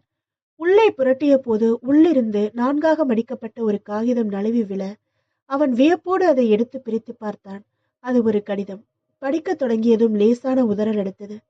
என் இனியவளுக்கு மாதவி எழுதி கொண்டது. எப்படி தொடங்குவதுன்னு எனக்கு புரியல. நான் ஒரு ஆணுக்கு எழுதுற முதல் கடிதம் இது. நேர்ல பேச சொன்னா இயந்திர துப்பாக்கியால் சுடுவது போல படபடன்னு பேசி தள்ளிடுவேன். ஆனா கடிதம் எழுத உட்கார்ந்ததும் என்னவோ எதிரில நீங்க உட்கார்ந்துகிட்டு என்னையே பார்த்துக்கிட்டு இருக்கிறது போல ஒரு படபடப்பும் குறுகுறுப்பும் சேர்ந்துருச்சு. இதோ இந்த வரியை எழுதும்போது கூட எனக்கு எதை எழுதுறதுன்னு பிடிபட மறுக்குது. வேணாமே இந்த அவஸ்தையான முயற்சி. எத்தனை பக்கங்கள் எழுதினால் என்ன? அத்தனை வாக்கியங்களும் உணர்த்த போவது ஒரே ஒரு கருத்தை தான். அது நான் உங்களை மனசார நேசிக்கிறேன் என்பது. அதனால் மேலும் கடிதத்தில் வளவளக்க விரும்பவில்லை. காரணம் மனதில் ஏற்படும் வெடவெடப்புதான். பிரியமுடன் மற்றும் வியர்வையுடன் உங்கள் மாதவி. கையிலும் காலிலும் கட்டு மட்டும் இல்லை என்றால் ஆனந்த் நிச்சயமாக தாவி குதித்திருப்பான். அவனுக்கு அந்த கட்டிடமே அதிரும் வண்ணம் மாதவி என்று கத்த வேண்டும் போல் இருந்தது. மீண்டும் மீண்டும் அந்த கடிதத்தை படித்தான். ச்சே, நான் ஒரு கோலை. எனக்கு முன்னால் அவன் முந்திக்கிட்டா. நானே சொல்லுவேன்னு பொறுத்திருந்து பார்த்திருக்கா. பொறுமை தீந்து போய் அவளே ஆரம்பிச்சிட்டா. ஆனந்த் அந்த கடிதத்திற்கு ஒரு முத்தம் கொடுத்துவிட்டு மீண்டும் ஒரு முறை வார்த்தை வார்த்தையாய் அனுபவித்து படிக்க தொடங்கினான். பகுதி 5. ஞாயிற்றுக்கிழமை என்பதால் காலையில் 9 மணிக்கெல்லாம் செஸ் போர்டை எடுத்துக்கொண்டு சேது ஆஸ்பத்திரிக்கு வந்துவிட்டான். சக்கர நாற்காலியை விட்டு இறங்கி ஒரு கைக்கடியில் மட்டும் இரும்பு ஊன்றுகோல் வைத்துக்கொண்டு அறையின் குறுக்கே ஒவ்வொரு அடியாக எடுத்து வைத்து நிதானமாக நடந்து கொண்டிருந்த ஆனந்தை பார்த்து வெரி குட் என்றான். என்ன வெரி குட்? இன்னும் 15 நாள் தான் இங்க இருந்தாகணுமா சேது? ஒரு மாசத்துக்கு மேல பொறுமையா பல்ல கடிச்சுக்கிட்டு இருந்துட்டேன். இன்னும் 15 நாள் இருக்கிறதா பெருசு? எனக்கு இப்பவே கட்டு எல்லாத்தையும் பிரிச்சு போட்டுட்டு கைய கால உதறிட்டு கடற்கரை மணல்ல சந்தோஷமா சுத்திக்கிட்டு ஓடணும் மாதிரி இருக்கு சேது என்ற ஆனந்த் தனது கட்டிலில் அமர்ந்து சேது கொண்டு வந்திருந்த பழக்குடையிலிருந்து ஒரு ஆப்பிளை எடுத்து கடிக்க தொடங்கினான். அவன் அருகில் அமர்ந்த சேது, என்னப்பா உனக்கு அவ்வளோ சந்தோஷம்? திரும்ப உன் முதுகை காட்டி எழுதுற. புரிஞ்சுக்க ஆனந்த். தனக்கு முதுகு காட்டிய சேது மேல் இடது கை ஆள்காட்டி விரலால் எழுதத் தொடங்கினான். சேது கண்களை மூடிக்கொண்டு எழுத்தெழுத்தாக உச்சரித்து, மாதவி, மாதவியா என்றான். ஆமா சேது, நான் சொல்லல மாதவி. என் மேல ரொம்ப பிரியமா நடந்துக்கிறாங்கன்னு. அவங்கள நான் தீவிரமா நேசிக்க ஆரம்பிச்சிட்டேன் சேது. என்ன நீ விளையாடுறியா? நோயாளிங்க கிட்ட பிரியமா அன்பா நடந்துக்க வேண்டியது ஒரு நர்ஸோட கடமை. அந்த அடிப்படையில அந்த பொண்ணு உன்கிட்ட சிரிச்சு பேசியிருக்கலாம். அதை வச்சுக்கிட்டு நேசிக்கிறதா சொல்லிடுறாத. அவகிட்ட சொன்னியா? இன்னைக்கு சாயங்காலம் சொல்ல போறேன். வேணா ஆனந்த், உன் மேல வச்சிருக்கிற மதிப்பே போயிட போகுது. சின்ன விஷயம் இல்லை இது. ஆனந்த் சிரித்தான். தன் சட்டை பாக்கெட்டிலிருந்து மாதவி எழுதின கடிதத்தை எடுத்தான். இதோ பாரு சேது, அவ எனக்கு எழுதின கடிதம். நமக்குள்ள என்ன ரகசியம்? சும்மா படிச்சு பாரு என்றான். அந்த கடிதத்தை படித்து பார்த்து சேது அதிர்ச்சியோடு அவனை பார்த்தான். உண்மையா இது? அந்த பொண்ணு எழுதுனதா? இல்ல, நானே ஆள் வச்சு எழுதினேன் அவளை மாதிரி. அவ மனசை வெளிப்படுத்திட்டா. இன்னைக்கு என் மனசை நான் வெளிப்படுத்த போறேன் என்று பூரித்து போன ஆனந்த், சேது, உனக்கு என் பவித்ரா சொல்லியிருக்கேன்ல, அவளுக்கு அப்புறம் என் மனசு அலைப்பாயிருது இந்த மாதவியை பார்க்குறப்பதான் சேது. ரொம்ப வருஷங்களுக்கு அப்புறம் நான் எவ்வளோ சந்தோஷமா இருக்கேன் தெரியுமா?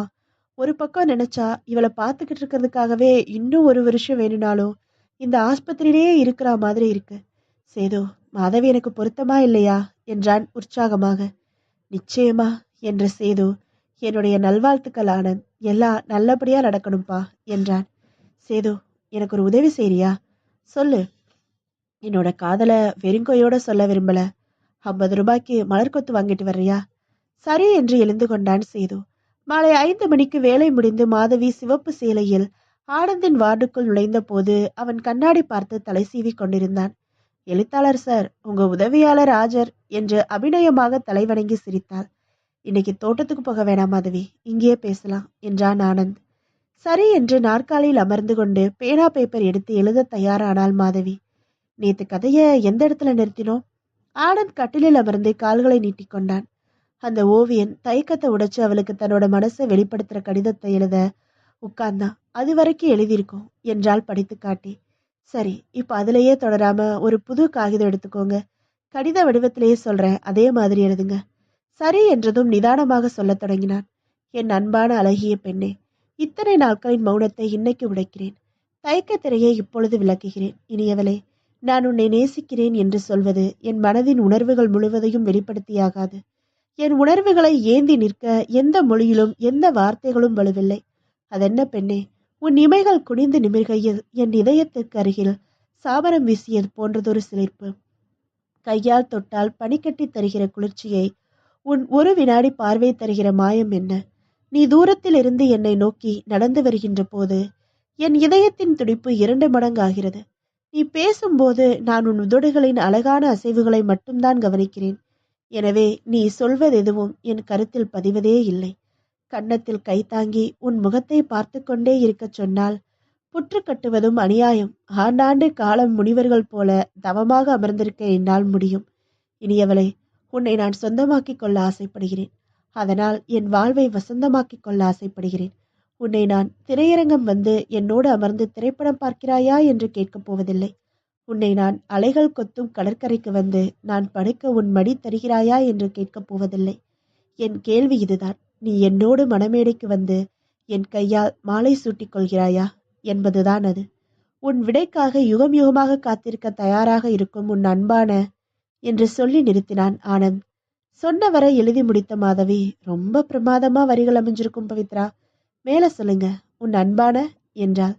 இங்க கொடுங்க மாதவி என்ற அந்த காகிதத்தை மட்டும் கேட்டு வாங்கின ஆனந்த் பேனாவையும் கேட்டான். இடது கையால் உன் அன்பான என்பதற்கு கீழே தன் கையெழுத்தை கிறுக்கலாக போட்டான். அவள் புரியாமல் பார்த்து கொண்டே இருக்க ஒரு கையாலேயே அந்த கடிதத்தை மடித்து தலையணைக்கடியில் மறைவாக வைத்திருந்த மலர்கொத்தை எடுத்து அதன் நடுவில் கடிதத்தை சொருகி, மாதவி இந்தாங்க என்று அவளை நோக்கி நீட்டினான். என்ன சார் இது? முதல்ல வாங்கிக்கங்க சொல்றேன். அவள் வாங்கி கொண்டாள். மாதவி, நேத்து வரைக்கும் எழுதுனது நாவல். இன்னைக்கு இப்போ நீங்க எழுதின இந்த கடிதம் கதைக்கான கற்பனை இல்லை, என்னோட உண்மையான உணர்வுகள். கதையோட கதாநாயகிக்காக எழுதப்படலை இது. என்னோட கதாநாயகியான உங்களுக்காக நான் எழுத சொன்னது. மாதவி, நான் உங்களை நேசிக்கிறேன். நியாயமா நான் தான் முந்திக்கிட்டு என்னை வெளிப்படுத்தி இருக்கணும். நீங்க முந்திக்கிட்டீங்க என்றான் ஆனந்த். மௌனமாக தலைகுனிந்து அமர்ந்திருந்தாள் மாதவி. அவள் முகத்தை நேருக்கு நேர் சந்திக்க அவனுக்கு தயக்கமாக இருந்தது. சில நிமிடங்கள் இருவரும் அமைதியாய் இருக்க மீண்டும் அந்த அமைதியை அவனே கலைத்தான். என்ன மாதவி, எதுவுமே பேச மாட்டேங்கிற? என்ன பேசுறதுன்னு தெரியலைங்க. என்னை கல்யாணம் பண்ணிக்கிறதுல உனக்கு பரிபூர்ண சம்மதம் தானே? கண்களில் கண்ணீர் முத்துக்கள் சேர்ந்து கொள்ள மாதவி, நான் கொடுத்து வச்சிருக்கணுங்க என்றாள். நான் ஆஸ்பத்திரியிலிருந்து வெளியேறணும்னு முதல்ல உங்க அம்மாவை பார்த்து அவங்க சம்மதத்தையும் ஆசிர்வாதத்தையும் வாங்கிக்கலாம். அப்புறம் நான் மன்னார்குடி போய் என் குடும்பத்துல சொல்றேன். என் குடும்பத்துல என் விருப்பத்துக்கு எதிரா யாரும் எதுவும் சொல்ல மாட்டாங்க. உங்க அம்மா எப்படி மாதவி? எனக்கு பொதுவா நிறைய சுதந்திரம் கொடுத்துருக்காங்க எங்க அம்மா. ஆனா கல்யாணம்னு வர்றப்போ அவங்க எப்படி நடந்துக்குவாங்க தெரியல. கவலையை விடு. அத்தைய பேசியே சரி கட்டிடுறேன். அது ஏன் பொறுப்பு மாதவி. ம். எத்தனை நாளா மனசுக்குள்ளேயே வச்சு தவிச்சுக்கிட்டு இருந்தேன் தெரியுமா? இப்போ மனசுல ஒரு பெரிய மழை பெஞ்சு ஓஞ்ச மாதிரி இருக்கு. அப்படியா? என்ன அப்படியா? எனக்கு மட்டும்தான் தவிப்பா, உனக்கு இல்லையா? இல்ல என்று சிரிப்புடன் தலையசைத்தாள். பொய் என்றான் ஆனந்த். தவிப்பு இல்லைனா நீ முந்திக்கிட்டு இருப்பியா? மாதவி, இப்படி வந்து என் பக்கத்துல உட்கார.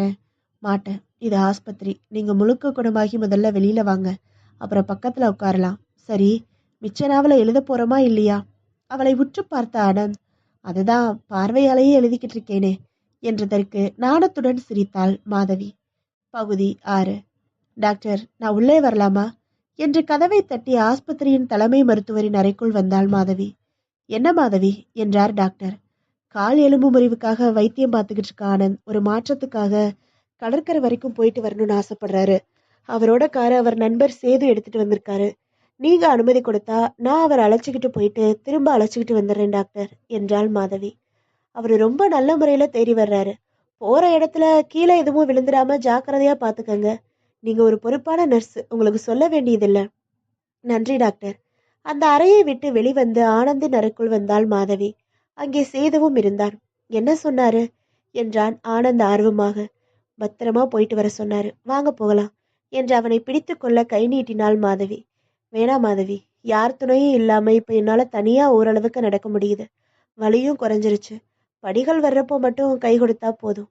ஆனந்த் தன்னம்பிக்கையுடன் சற்றே விந்தி விந்தி நடக்கத் தொடங்க மூவரும் ஆஸ்பத்திரி வாசலில் நின்றிருந்த ஆனந்தின் மாருதி காருக்கு வந்தார்கள். சில நிமிடங்களில் சேது காரை ஓட்டி கொண்டிருக்க பின்னிருக்கையில் ஆனந்தும் மாதவியும் அமர்ந்திருக்க கார் கடற்கரையை நோக்கி மெதுவாக ஓடிக்கொண்டிருந்தது. இப்படி வெளியுலகத்தை பார்த்து எத்தனை நாளாச்சு என்று ஆனந்த் ஆர்வமாக சின்ன குழந்தை போல காரின் ஜன்னல் வழியாக வெளியே உள்ள வாகனங்களை போக்குவரத்தை வேடிக்கை பார்க்க தொடங்கினான். இது உங்க கம்பெனில கொடுத்த காரா இல்ல நீங்க வாங்கினதா என்றாள் மாதவி. நானே வாங்கினதா நம்ப முடியலையா மாதவி? எனக்கு கார் வாங்கணும்னு ரொம்ப நாள் ஆசை. நான் கதைகள் எழுதி அதுல வர்ற பணத்தை செலவுக்கு எடுத்துக்காம சேமிச்சுக்கிட்டே வந்து இந்த காரை வாங்கினேன் என்றாள் ஆனந்த். இதே மாதிரி இன்னும் நிறைய ஆசை வச்சிருக்கான் இவன். ஒவ்வொரு வருஷமும் புது டைரி வாங்கி முதல் பக்கத்துல இந்த வருஷத்துல செய்ய வேண்டிய சாதனைகள்னு ஒரு பட்டியல் போட்டுடுவான்.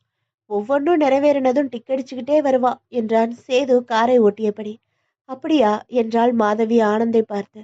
ஆமா, ஆனா இந்த வருஷம் நான் பட்டியல்ல போடாம 2 காரியங்கள் சாதிச்சிருக்கேன். என்ன அது? ஒண்ணு விபத்து அனுபவம். அது அது ஒரு சாதனையா? பின்ன இல்லையா? இதுவும் ஒரு அனுபவம் தானே. திரும்பி நிறைவேற்றிக்க முடியாத அனுபவம். அதுவா அமையிற அனுபவம். ஒரு எழுத்தாளனுக்கு நிச்சயமா லாபகரமான அனுபவம். எப்படி? என்னோட இயந்திர வாழ்க்கையிலிருந்து இத்தனை வாரம் ஓய்வு கொடுத்து படிக்க வச்சிட்டதால எவ்வளோ யோசிக்கிறேன் தெரியுமா? இது வரைக்கும் 8 அற்புதமான நாவல்களுக்கான கருவை யோசிச்சு வச்சுட்டேன். அதுல 2 கதைகள் நிச்சயமா பரிசுகளை வாங்கி குவிக்க போகுதுன்னு என்னால தன்னம்பிக்கையோட சொல்ல முடியும். அவ்வளவு நல்லா காட்சிகளை அமைச்சு வச்சிருக்கேன். முக்கியமான வசனங்கள் கூட தயாராயிடுச்சு. ஆஸ்பத்திரியை விட்டு போனதும் சரசரன்னு எழுதி தள்ள வேண்டியதுதான். இது எனக்கு லாபம் தானே. சரி, இன்னொரு சாதனை என்ன? தெரியாது என்று அவள் கண்களை ஊடுருவி பார்த்தன். சொன்னாதானே தெரியும். என்னோட வாழ்க்கை துணையை கண்டுபிடிச்சது ஒரு பெரிய சாதனை இல்லையா மாதவி? மாதவி புன்னகைத்து தலை குனிந்தாள். கலங்கரை விளக்கம் அருகில் காரை நிறுத்தினான் சேது. மூவரும் இறங்கி மெதுவாக மணலில் நடந்து அமர்ந்து கொள்ள ஆனந்த் மட்டும் 2 கால்களையும் நீட்டி அமர்ந்து கொண்டான். கொண்டு வந்திருந்த தலையணையை மாதவி அவனுக்கு கட்டுப்போட காலை தூக்கி அதன் அருகில் வைத்தாள். மாலை வெளிச்சம் உறுத்தாமல் கண்களுக்கு இதமாக ஒத்தடம் கொடுத்து கொண்டிருந்தது. கடல் நீரின் உப்பு செய்தியை சுமந்து காற்று எல்லோரின் செவிகளிலும் அதை ரகசியமாக சொல்லிக் கொண்டிருந்தது. பள்ளி மணி அடித்ததும் வெளியே கூட்டமாக ஓடிவரும் நீல சீருடை அணிந்த குழந்தைகள் போல காரை நோக்கி வந்து கொண்டிருந்தன அலைகள். சிறிய சிறிய மீன்பிடி படகுகள் கரைக்கு தள்ளாடி தள்ளாடி குடிகாரனின் துள்ளலுடன் திரும்பிக் கொண்டிருந்தன. ஆனந்த், என்றாள் மாதவி. கைகளை கட்டிக்கொண்டு அமர்ந்திருந்த அவளின் முகத்தின் குறுக்கே காற்றில் கூந்தல் பிசிறிகள் திரையிட்டு விலகிக் கொண்டிருக்க, சிவப்பு பூக்கள் மலர்ந்த வெள்ளை புடவையின் தலைப்பு அலையலையாக பறந்து கொண்டிருந்தது. என்ன மாதவி, என்றான் ஆனந்த். இந்த வருஷ டைரியில நீங்க சாதிக்கணும்னு எழுதி வச்சிருக்கிற பட்டியல் என்ன என்ன? எதுக்கு அது? சும்மா தெரிஞ்சுக்கலாம்னு தான். சொல்லுங்களேன். ஒன்றும் பெரிய லட்சியங்கள் இல்லை மாதவி. சின்ன சின்ன ஆசைகள். திருப்பதி போயிட்டு வரணும்னு ரொம்ப நாளா நினைக்கிறேன். சந்தர்ப்பம் அமையறதே இல்லை. இந்த வருஷத்துக்குள்ள போயிட்டு வந்துடணும்னு நினைச்சேன். சரி, அப்புறம்? இது வரைக்கும் நான் விமானத்துல பயணம் பண்ணதே இல்லை. இந்த வருஷத்துல ஒரு தடவையாவது விமானத்துல போகணும்னு ஒரு ஆசை. சரி, அப்புறம்? எனக்கு இசையில ரொம்ப ஆர்வம் உண்டு. இளையராஜாவோட இசை ரொம்ப பிடிக்கும். அவரோட அறிமுகம் கிடைச்சு அவர்கிட்ட இருந்து ஒரு கையெழுத்து வாங்கணும், ரசிகன்கிற முறையில. அப்புறம்? அவ்வளவுதான், என்றான் ஆனந்த். சேது குறுக்கிட்டு, நம்பாதீங்க, இன்னொரு முக்கியமான விஷயத்தை எழுதி வச்சிருக்கான், அதை சொல்லாம மறைச்சிட்டான், என்றான். டேய் சும்மாரு. என்னங்க அது? அவன் சும்மா சொல்றான். இல்லைங்க, நானே சொல்றேன், என்ற சேது. இந்த வருஷத்துக்குள்ள என் மனசுக்கு பிடிச்ச பொண்ணா பார்த்து திருமணம் பண்ணிக்கிறணும்னு எழுதி வச்சிருக்கான், என்றான். அதான் நடக்க போகுதே கூடிய சீக்கிரம், என்றான் ஆனந்த் லேசான வெட்கத்துடன். பிறகு அவர்கள் மெதுவான பல விஷயங்களை, பொதுவான பல விஷயங்களை பற்றி மனது விட்டு பேசத் தொடங்கினார்கள். அவரவர் ரசனைகள், அவரவருக்கு நேர்ந்த சுவாரஸ்யமான அனுபவங்கள், சமூக பிரச்சனைகளை பற்றிய அவரவர் கருத்துக்கள் என்று பேசிக் கொண்டிருந்து விட்டு வாட்சை பார்த்து பதறினாள் மாதவி. மணி 8 போகுது, போகலாம். இன்னும் கொஞ்ச நேரம் இருக்கலாமே மாதவி. உங்களை ஆஸ்பத்திரியில விட்டுட்டு அதுக்கப்புறம் நான் வீட்டுக்கு போகணும். ரொம்ப நேரமாயிடும். வீட்டுல அம்மா மட்டும் தனியா இருப்பாங்க. சரி, போகலாம். மூவரும் புறப்பட்டு ஆஸ்பத்திரி வந்து ஆனந்தை அவனது அறையில் படுக்க வைத்துவிட்டு சேதுவும் மாதவியும் புறப்பட, சிஸ்டர் வாங்க, நான் உங்களை கார்ல உங்க வீட்டுல கொண்டு போய் விட்டுடுறேன், என்றான் சேது. பகுதி 7. ஆனந்தின் பொருட்கள் எல்லாம் பேக் பண்ணப்பட்டிருந்தன. ஆனந்தின் கையிலும் காலிலும் உள்ள கட்டுகள் பிரிக்கப்பட்டிருந்தன. தலைமை மருத்துவர் அவன் கையை பற்றி குலுக்கினார். உங்களுக்கு எல்லாம் சரியாயிடுச்சு மிஸ்டர் ஆனந்த். ஆனா இன்னும் கொஞ்ச நாளைக்கு வேகமா ஓடுறதோ அவசர அவசரமா படியேறி போறதோ வேணாம். அதையெல்லாம் தவிர்க்கணும் நீங்க. மற்றபடி நான் எழுதி கொடுத்துருக்கிற இந்த மருந்துகளை 3 மாசத்துக்கு தொடர்ந்து சாப்பிடணும். 1 மாசத்துக்கு ஒரு தடவை இங்க பரிசோதனைக்கு இங்க வந்துட்டு போகணும், என்றார். அவன் கூட தான் நான் தங்கியிருக்கேன். எல்லாம் நான் பார்த்துக்கிறேன் டாக்டர், என்றான் சேது. ஆனந்த் அந்த மருத்துவமனையில் தனக்கு அறிமுகமாகி இருந்த எல்லா டாக்டர்கள், நர்சுகள் மற்றும் சக நோயாளிகளிடம் சொல்லிக் கொண்டு புறப்பட்டான். மாதவி அவன் கூடவே வந்தாள். மூவரும் காரில் புறப்பட்டார்கள். நந்தனத்தில் இருந்த ஆனந்தின் தனி வீட்டின் முன்னால் காரை நிறுத்தினான் சேது. அவன் போய் வீட்டின் கதவை திறக்க ஆனந்தும் மாதவியும் அவனை தொடர்ந்து உள்ளே நுழைந்தார்கள். சொந்த வீடு ஆனந்த், என்றால் வீட்டை பார்த்தபடி மாதவி. இன்னும் அந்த அளவுக்கு வசதி வரலமா? வேளச்சேரியில நிலத்தை வாங்கி போட்டிருக்கேன். இனிமேதான் கட்டணும். இது வாடகை வீடுதான்.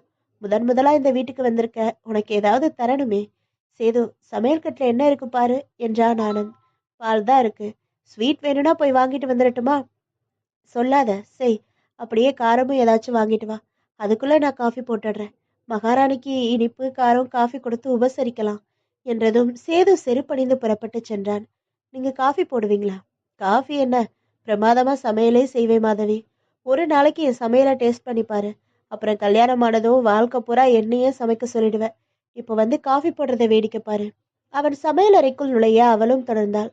சரி சரி, நகருங்க, நான் போடுறேன், என்றாள்.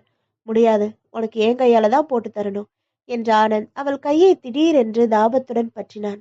மாதவி, நான் உன்னை எவ்வளோ நேசிக்கிறேன் தெரியுமா, என்று அவளை அணைத்து கொள்ள முற்பட, சேது வந்துட்டாரு, என்றாள். அவசரமாக கைகளை எடுத்துக்கொண்டு விலகினான். ஏய், எதுக்கு போய் சொன்ன? இப்படி பதறி பதறி காதல் பண்ணியாகணுமா? கொஞ்சம் பொறுமையா இருங்களேன்.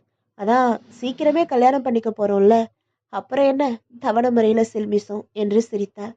நியாயம்தான். கார் ஓட்டுறதுக்கே முறையா லைசன்ஸ் தேவைப்படுறப்போ இந்த விஷயத்துல மட்டும் லைசன்ஸ் இல்லாம ஆரம்பிக்க கூடாது. பாத்திரத்தில் பால் ஊற்றி கேஸ் அடுப்பை பற்ற வைத்து அதன் மேல் வைத்து விட்டு கேட்டான். எனக்கு ஒரு சந்தேகம். என்ன? லைசன்ஸ் வாங்குறதுனா அதுக்கு முன்னாடி கார் ஓட்டி பழகணும், அதிகாரி முன்னாடி ஓட்டி காமிக்கணும். அந்த மாதிரி கொஞ்சம் பயிற்சி எடுத்துக்க வேணாமா மாதவி, என்று அவளை பார்த்து கண்ணடித்தான். ஆஸ்பத்திரியில இருந்த வரைக்கும் நல்ல பிள்ளையா யோக்கியமா பேசிட்டு இருந்தீங்க. வீட்டுக்கு வந்ததும் சிறகு முளைச்சிடுச்சாக்கும். உங்க காதை பிடிச்சு திருகணும் போல இருக்கு. வா வந்து திருக. போனா போகுது. மன்னிச்சு விட்டுடுறேன். நீங்க காஃபி போடுங்க. உங்க எழுதுற ரூமை நான் பார்த்துட்டு வர்றேன். மாடியில தானே என்று கேட்டுவிட்டு மாடிக்கு சென்றாள். அவள் மாடியிலிருந்து திரும்பும்போது கூடத்தில் 3 தட்டுகளில் இனிப்பும் காரமும் வைத்துக் கொண்டிருந்தான் சேது.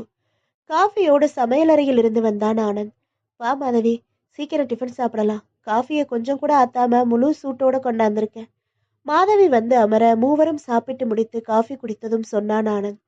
இதே மாதிரி இன்னைக்கு சாயங்காலம் நீ எங்களுக்கு டிஃபன் வச்சு காஃபி போட்டு தரப்போற மாதவி, உங்க வீட்ல. என்ன சொல்றீங்க? ஆமா மாதவி, ஆஸ்பத்திரியில இருந்து வந்த அன்னைக்கே உங்க அம்மாவை வந்து பார்த்து நம்ம கல்யாண பேச்ச பேசி அவங்க சம்மதம் வாங்கிடணும்னு முடிவு பண்ணியிருந்தேன். சாயங்காலம் 5 மணிக்கு வர்றோம். இன்னைக்கு தானே வந்திருக்கீங்க, ஓய்வெடுங்களேன். 2 நாள் ஆகட்டுமே ஆனந்த். அதெல்லாம் முடியாது. என்னோட மாமியார் எப்படி இருப்பாங்கன்னு பார்க்கணும்னு மருமகனுக்கு ஆசையா இருக்காதா? இன்னைக்கு நாங்க வர்றோம், தயாராயிரு என்றான் ஆனந்த் சிரித்தபடி. பகுதி 8. மாலை 5:15க்கு தனது ஸ்கூட்டரில் சேது வந்து சேர்ந்ததும் அவனை கடிந்து கொண்டான். தயாராக இருந்த ஆனந்த். என்ன சேது இது? மாதவி வீட்டுல 5 மணிக்கு இருக்கிறதா சொல்லியிருக்கேன்ல, ஏன் தாமதமா வர்ற? ஆபீஸ்ல கொஞ்சம் வேலை அதிகம். 2 நிமிஷத்துல முகத்தை கழுவிட்டு புறப்பட்டுற. சேது அவசரமாக தயாராகி புறப்பட்டான். அவன் காரை ஓட்ட ஆனந்த் அருகில் அமர்ந்து கொண்டான். வந்து சேர்ந்தனர். மாதவியின் வீடு 20 வீடுகள் இருந்த ஒரு அடுக்குமாடி குடியிருப்பில் 4வது மாடியில் இருந்தது. லிப்டில் நுழைந்து இயங்கி 4வது மாடிக்கு வந்து வீட்டின் அழைப்பு மணியை அழுத்த உற்சாகமான முகத்துடன் கதவை திறந்தாள் மாதவி. வாங்க ஆனந்த், வாங்க சேது. உள்ளே ஒரு அறையில் வெளிப்பட்ட பெண்மணி நடுத்தர வயதில் இருந்தார். கண்ணாடி அணிந்திருந்தார். இவர்களை நிமிர்ந்து பார்த்தார். அம்மா, நான் சொன்னேனே, இவர்தான் எழுத்தாளர் பவித்ரா. நிஜ பேரு ஆனந்த். இவரோட நண்பர் சேது என்று அறிமுகப்படுத்தினாள் மாதவி. வணக்கம் என்று கைகூப்பிய அம்மா, உட்காருங்க. இவ்வளோ சின்ன வயசுன்னு சொல்லவே இல்லையே மக என்றார். புன்னகைத்தபடி ஆனந்த் அமர்ந்து கொண்டான். அந்த வீடு மிகவும் நேர்த்தியாக பராமரிக்கப்பட்டிருக்கும் அழகை ரசித்தான். சுவர்களில் ஒரு கரை இல்லை. திரைச்சீலைகளில் ஒரு அழுக்கு இல்லை. வீட்டுக்குள்ளேயே மூலைகளில் பித்தளை தொட்டிகளில் செடிகள் இருந்தன. இவருக்குத்தான் கையிலையும் காலையும் முறிவுன்னு சொன்ன என்று தன் மகளிடம் கேட்டவர், இப்ப எப்படி இருக்கு? சரியா போச்சுன்னு சொல்லி இன்னைக்கு ஆஸ்பத்திரியில இருந்து துரத்தி விட்டுட்டாங்க என்றவன் குரலை தாழ்த்தி, நான் உங்க பொண்ணை பத்தி உங்ககிட்ட கொஞ்சம் மனசு விட்டு பேச விரும்புறேன் என்றான். பேசுங்களேன். ஆனந்த் எச்சில் விழுங்கினான். தயக்கமாக இருந்தது. வந்து நீங்க பாடின பாட்டெல்லாம் கேட்டேன். உங்களுக்கு ரொம்ப இனிமையான குரல். அவர் புருவங்களை சுருக்கினார். என்ன சொல்றீங்க? ஏன் பாட்டா? ஆமாம்மா, நீ பாடி வச்சிருக்கிற கேசட்டை நான் ஆஸ்பத்திரிக்கு கொண்டு போய் இவர்கிட்ட கொடுத்தேன். அதை சொல்றாரு என்றாள் மாதவி. ஓஹோ, என் பொண்ணை பத்தி ஏதோ சொல்லணும்னு ஆரம்பிச்சுட்டு திடீர்னு என் குரலை பத்தி சொன்னது எனக்கு ஒன்றும் புரியல. வந்துமா, நான் உங்க பொண்ணு மாதவியை கல்யாணம் பண்ணிக்க ஆசைப்படுறேன் என்று சொல்வதற்குள் அவனுக்கு வியர்த்து விட்டது. அவர் திரும்பி தன் மகளை பார்த்தார். ஆமாம்மா, நானும் அவரை நேசிக்கிறேன். முதல்ல அவர் வந்து உங்க சம்மதத்தை தெரிஞ்சுக்கிட்டு அதுக்கப்புறம் முறையா அவரோட அப்பா அம்மாவோட வந்து பேசுறதா சொன்னாரு. அதனாலதான் வர சொன்னேன். அம்மா தன் கண்ணாடியை கழட்டிவிட்டு சிறிது நேரம் நாடகத்தனமாக யோசித்தார். பிறகு அவர் உதடுகளில் புன்னகை மலர்ந்தது. என்னோட பொண்ணு மாதவி சின்ன குழந்தை இல்ல, நல்லது கெட்டது தெரிஞ்சவ. தன்னோட வாழ்க்கையை பத்தி தீர்மானிக்கிற உரிமையும் சுதந்திரமும் அவளுக்கு இருக்கு. எனக்கும் உங்களை பிடிச்சிருக்கு. ஆனா உங்க கல்யாணத்தை உடனடியா நடத்த முடியாத சூழ்நிலையில நான் இருக்கேன். சந்தோஷத்தையும் ஏமாற்றத்தையும் ஒரே வினாடியில் உணர்ந்த ஆனந்த் குழப்பத்துடன் அவனை பார்த்தான். எதுக்காக அப்படி சொல்றீங்க? எனக்கு இருக்கிறது ஒரே பொண்ணு. அவளுக்கு கல்யாணம்னு வர்றப்போ நீங்க விரும்புறீங்களோ இல்லையோ என் விருப்பத்துக்கு கொஞ்சம் நகைகள் செஞ்சு போட்டு ஓரளவு நல்ல முறையில கல்யாணம் பண்ணி கொடுக்கணும்னு நினைக்கிறேன். அதுக்கு கைவசம் பணம் இல்லை. இது வாடகை வீடு. காஞ்சிபுரத்துல எனக்கு சேர வேண்டிய என் கணவரோட சொத்து ஒண்ணு இருக்கு. அந்த சொத்து மேல ஒரு வழக்கு நடந்துகிட்டு இருக்கு. இன்னும் 6 மாசத்துக்குள்ள வழக்கு முடிஞ்சு எங்களுக்கு சாதகமா தீர்ப்பாயிடும். தீர்ப்பானதும் அந்த சொத்தை வித்துட்டு அந்த பணத்துலதான் இவளோட கல்யாணத்தை நடத்தணும்னு நான் நினைச்சுக்கிட்டு இருக்கேன் என்றார் நிதானமாக. இவ்வளோதானா? நான் என்னமோ நினைச்சேன். இதோ பாருங்க அத்தை, இனிமே அப்படி கூப்பிடலாம் தானே? நான் விரும்புறது மாதவியைத்தான். மாதவிக்கு நீங்க போட போற நகைகளை இல்லை. என் சக்திக்கு உட்பட்ட அளவுல அதை நானே அவளுக்கு வாங்கி தர முடியும். நீங்க சொல்றது உங்க பெருந்தன்மையை காட்டுது. அதே மாதிரி எனக்கும் கௌரவம்னு ஒண்ணு இருக்கு இல்லையா? நீங்க சொல்றீங்கன்னு கட்டின சேலையோட மட்டும் இந்த வீட்டை விட்டு அனுப்ப முடியுமா தம்பி? நீங்க சொல்லுங்க. என்ன சொல்றோம்னா, வர்ற முகூர்த்தத்துல கல்யாணம் பண்ணிக்கிறோம். வழக்கு நடக்கட்டும், தீர்ப்பாகட்டும். நாளைக்கு மெதுவா நீங்க விருப்பப்படுற நகைகளை உங்க பொண்ணுக்கு செஞ்சு போடுங்களேன். இல்ல தம்பி, இன்னைக்கு அவ மேல உள்ள ஒரு ஆசையில நீங்க இப்படி பேசுறீங்க. எனக்கு இதுல சம்மதம் இல்ல. நான் கடனாளியா இருக்க விரும்பல. என் பொண்ண கௌரவமான முறையில கல்யாணம் பண்ணி தரணுங்கிறது தான் என் ஆசை. 6 மாசம் அதுக்காக உங்களால காத்திருக்க முடியுமான்னு மட்டும் யோசனை பண்ணுங்க. மாதவி, இவங்களுக்கு காஃபி கொடுமா. நான் கொஞ்சம் வெளியில போக வேண்டியிருக்கு. வரேன் தம்பி. கைகூப்பி விட்டு அவர் தன் கைப்பையுடன் புறப்பட்டு வெளியேறிச் சென்றதும், சொன்னாங்க இல்லையா, காஃபி எங்க என்றான் சேது. இருடா, உனக்கு அதுதான் முக்கியமா போச்சா? என்ன மாதவி, உங்க அம்மா இப்படி சொல்றாங்க? இப்ப அவங்க நகையெல்லாம் போட்டு கல்யாணம் பண்ணி தரலைன்னு யார் அழுதாங்க என்றான் ஆனந்த். எங்க அம்மா நிறைய கௌரவம், தன்மானம் இதெல்லாம் பார்ப்பாங்க. ஒரு விஷயத்துல முடிவெடுத்தா எடுத்ததுதான். மாத்திக்கவே மாட்டாங்க என்றாள் மாதவி. நான் ஒன்னு சொல்லவா என்றான் சேது. இவங்க அம்மா சொல்றது 100% சரிதான். எப்படி சரி? ஆனந்த், நீ எழுத்தாளர், பரந்த சிந்தனை உள்ளவன், அன்புதான் முக்கியம்னு நினைக்கிறவன். அதனால ஒரு பைசா கூட எதிர்பார்க்காம நீ மாதவியை கல்யாணம் பண்ணிக்க சுலபமா சம்மதிக்கலாம். ஆனா உன் குடும்பத்துல உள்ளவங்களும் உன் சொந்தக்காரங்களும் நாளைக்கு ஏதாச்சும் ஒரு வார்த்தை குத்தலா சொல்லிட்டா சிஸ்டருக்கு கஷ்டமா இருக்காதா ஆனந்த்? தன்னோட மகளுக்கு அந்த மாதிரி தர்மசங்கடம் ஏற்படக்கூடாதுன்னு ஒரு தாய் நினைக்கிறது ரொம்ப ரொம்ப நியாயம்தானே? சில வினாடிகள் அமைதியாக இருந்த ஆனந்த், என்னோட மாதவிக்காக 6 மாசம் இல்ல, 6 வருஷம் கூட என்னால காத்திருக்க முடியும் சேது என்றான் உறுதியான குரலில். பகுதி 9. தனது வீட்டில் நாவல் எழுதி கொண்டிருந்த ஆனந்த் உளுத்த தொலைபேசியை எடுத்தான். ஹலோ, ஆனந்த் பேசுறேன். நான் மாதவி பேசுறேன். ஆனந்த், உன்னோட நான் பேச போறதில்ல. கோபமா? பின்ன இருக்காதா? நேத்து 6 மணிக்கு என் வீட்டுக்கு வர்றதா சொன்ன. 7:30 வரைக்கும் காத்திருந்து பார்த்துட்டு வெறுத்து போய் அப்புறம் நானும் சேதுவும் ஹோட்டலுக்கு போய் சாப்பிட்டோம். ஏன் வரல? காரணத்தை நேர்ல சொல்றேன் ஆனந்த். எப்போ? இன்னைக்கு சாயங்காலம் 6 மணிக்கு கண்டிப்பா வர்றேன் ஆனந்த். ஏமாத்திர மாட்டியே? மாட்டேன் என்ற மாதவி மாலை 6 மணிக்கு சுடிதார் உடையில் ஆஜராகி குட் ஈவினிங் ஆனந்த் என்றாள். கையில் ஒரு நீளமான காகித உரை வைத்திருந்தாள். இது உங்களுக்கு ஒரு சின்ன அன்பு பரிசு என்று நீட்டினாள். என்ன இது? பிரிச்சு பாருங்களேன். வாங்கி கொண்ட ஆனந்த் பிரிப்பதற்கு முன்பு, இதை நான் பிரிக்கிறதுக்கு முன்னாடி நீ ஏன் நேத்து சொன்னபடி வரல? அந்த காரணத்தை சொல்லு முதல்ல என்றான். ஆஸ்பத்திரியில வேலை முடிஞ்சு வீட்டுக்கு வந்து உடைய மாத்திக்கிட்டு இங்க வர்றதுக்குள்ள புறப்பட்டப்போ அம்மா எங்க போறேன்னு கேட்டாங்க. உங்களை பார்க்கன்னு சொன்னேன். உன் மனசோட பக்குவத்தின் மேல எனக்கு நம்பிக்கை இல்ல. கல்யாணம் நடக்கிற வரைக்கும் நீ அங்க போய் வேற அவரை சந்திக்கிறதோ அவர் இங்க வந்து உன்னை சந்திக்கிறதோ எனக்கு பிடிக்கல. நீங்க 2 பேரும் 6 மாசத்துக்கு பொறுமையா கட்டுப்பாடோட இருக்கணும்னு சொன்னாங்க. அதனால நான் வீட்லயே இருந்துட்டேன் ஆனந்த். என்ன அபத்தம் இது மாதவி?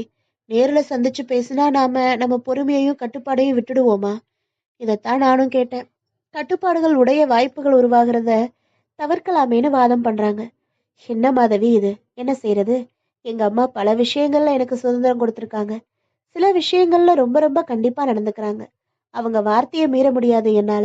அதனால உங்களை சந்திக்காமலே இருக்கவும் முடியாது. இப்ப கூட இன்னைக்கு ஆஸ்பத்திரியில ஓவர் டைம்னு போய் சொல்லிட்டு நேரா ஆஸ்பத்திரியில இருந்து தான் வரேன். எப்பவோ எனக்கு சந்தர்ப்பம் அமையுதோ அப்போ அம்மாவுக்கு தெரியாம நான் உங்களை பார்க்க வந்துடுவேன் ஆனந்த் என்றாள் மாதவி. சரி, இப்ப பிரிக்கலாம்ல? ஆனந்த் ஒரு பெருமூச்சை வெளியேற்றி விட்டு அந்த உரையை பிரிக்க உள்ளே இருந்து 2 ஏர்லைன் விமான டிக்கெட்டுகள் அவள் கையில் வந்தன. என்ன மாதவி இது? விமான டிக்கெட்? வர ஞாயிற்றுக்கிழமை நீங்களும் உங்க நண்பர் சேதுவும் திருப்பதி போறதுக்கான விமான டிக்கெட். நீங்க சொன்னீங்க இல்லையா உங்க சின்ன சின்ன ஆசைன்னு. அதுல 2 ஆசைகளை ஒரே சமயத்துல இப்படி நிறைவேற்றலாமேன்னு தோணுச்சு. ஆனந்த் நெகிழ்ந்து போனான். நீ இல்லாம போறது சுவாரஸ்யமா இருக்குமா மாதவி? போறது காதல் பயணமா இல்ல பக்தி பயணமா? 2வது என்னன்னு சொல்லிட்டு நான் எங்க அம்மா கிட்ட அனுமதி வாங்க முடியும்? உண்மையை சொன்னா ஒத்துக்கவே மாட்டாங்க ஆனந்த். அதனாலதான் யோசனை பண்ணி பார்த்துட்டு உங்க 2 பேருக்கும் டிக்கெட் வாங்கினேன். உனக்கு எதுக்கு அனாவசியமான செலவு மாதவி? எனக்கும் பிரிய உள்ளவங்களுக்காக நான் பரிசு தரக்கூடாது ஆனந்த். அந்த பரிசு ஒரு பொருளா கொடுக்கறத விட நீங்க ஆசைப்பட்ட அனுபவங்களை உங்களுக்கு பரிசா தரலாமான்னு தோணுச்சு. மாதவி, ரொம்ப நன்றி. அன்பு அதிகம் உள்ளவங்க அவங்களுக்குள்ள நன்றி சொல்லிக்கிறது இல்ல ஆனந்த். அது தூரத்தை அதிகப்படுத்துற மாதிரி இருக்கும். அப்படின்னா நான் சொன்ன நன்றியை வாபஸ் வாங்கிக்கிறேன். பதிலுக்கு உனக்கு நான் ஏதாவது ஒரு பரிசு தரணுமே மாதவி. என்ன தரட்டும்? அதெல்லாம் ஒண்ணும் வேணாம். முட்டாள் மாதிரி என்ன பரிசு வேணும்னு உன்னையே கேட்கிறேன் பாரு. நீ என்னை ஆச்சரியப்படுத்துற மாதிரி நான் தரப்போற ஒரு பரிசால நீ ஆச்சரியப்பட்டு போகணும். யோசனை பண்றேன் இப்போ இருந்து. மாதவி தனது கை கடிகாரத்தை பார்த்துவிட்டு எழுந்து கொண்டு, நேரமாச்சு, நான் வீட்டுக்கு போறேன் ஆனந்த். அப்புறம் அம்மா சந்தேகப்பட்டு ஆஸ்பத்திரிக்கு ஃபோன் பண்ணி விசாரிப்பாங்க.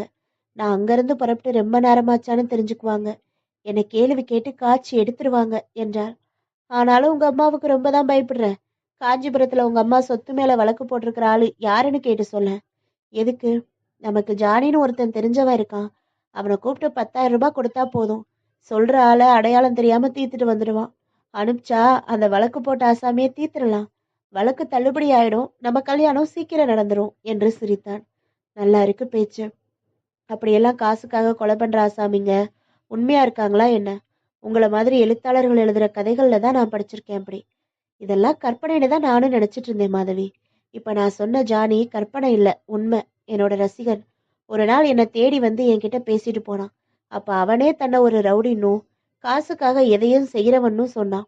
உங்களுக்கு யாராவது பேஜார் கொடுத்தா சொல்லு சார், ஒரு பைசா வாங்காம இலவசமா போய் கொலை பண்ணிட்டு வர்றேன்னு வேற சொன்னான். எப்பா, நீ முதல்ல இடத்த காலி பண்ணு, உன்னோட பழக்கம் இருக்குன்னு என்னை வந்து கைது பண்ணிட போறாங்கன்னு சொல்லி அவனை அனுப்பி வைக்கிறதுக்குள்ள போதும் போதுன்னு ஆயிடுச்சு என்று சொல்லி ஆனந்த் சிரிக்க அவன் சிரிப்பில் அவளும் இணைந்து கொண்டாள். பகுதி 10. மாதவி கொடுத்த விமான டிக்கெட்டுகளை உபயோகப்படுத்தி திருப்பதிக்கு பறந்து சென்ற போது, அங்கு பெருமாளை திவ்யமாக தரிசித்த போதும், ரயிலில் சென்னை திரும்பிய போதும் ஆனந்த் சேதுவிடம் மாதவியை பற்றியே சொல்லிக் கொண்டிருந்தான். என்ன ஒரு புத்திசாலி பொண்ணு பாத்தியா சேது, இவளை நான் மனைவியை அடைய போறது நான் செஞ்ச புண்ணியம். இப்படி ஒரு அன்பு பெட்டகத்தை நான் சந்திக்கணுங்கிறதுக்காகவே தான் பவித்ராவை விபத்துல என்கிட்ட இருந்து பிரிச்சுட்டாரோ ஆண்டவன். உண்மையிலேயே மாதவி ஒரு அற்புதமான பொண்ணுடா என்றான் சேது.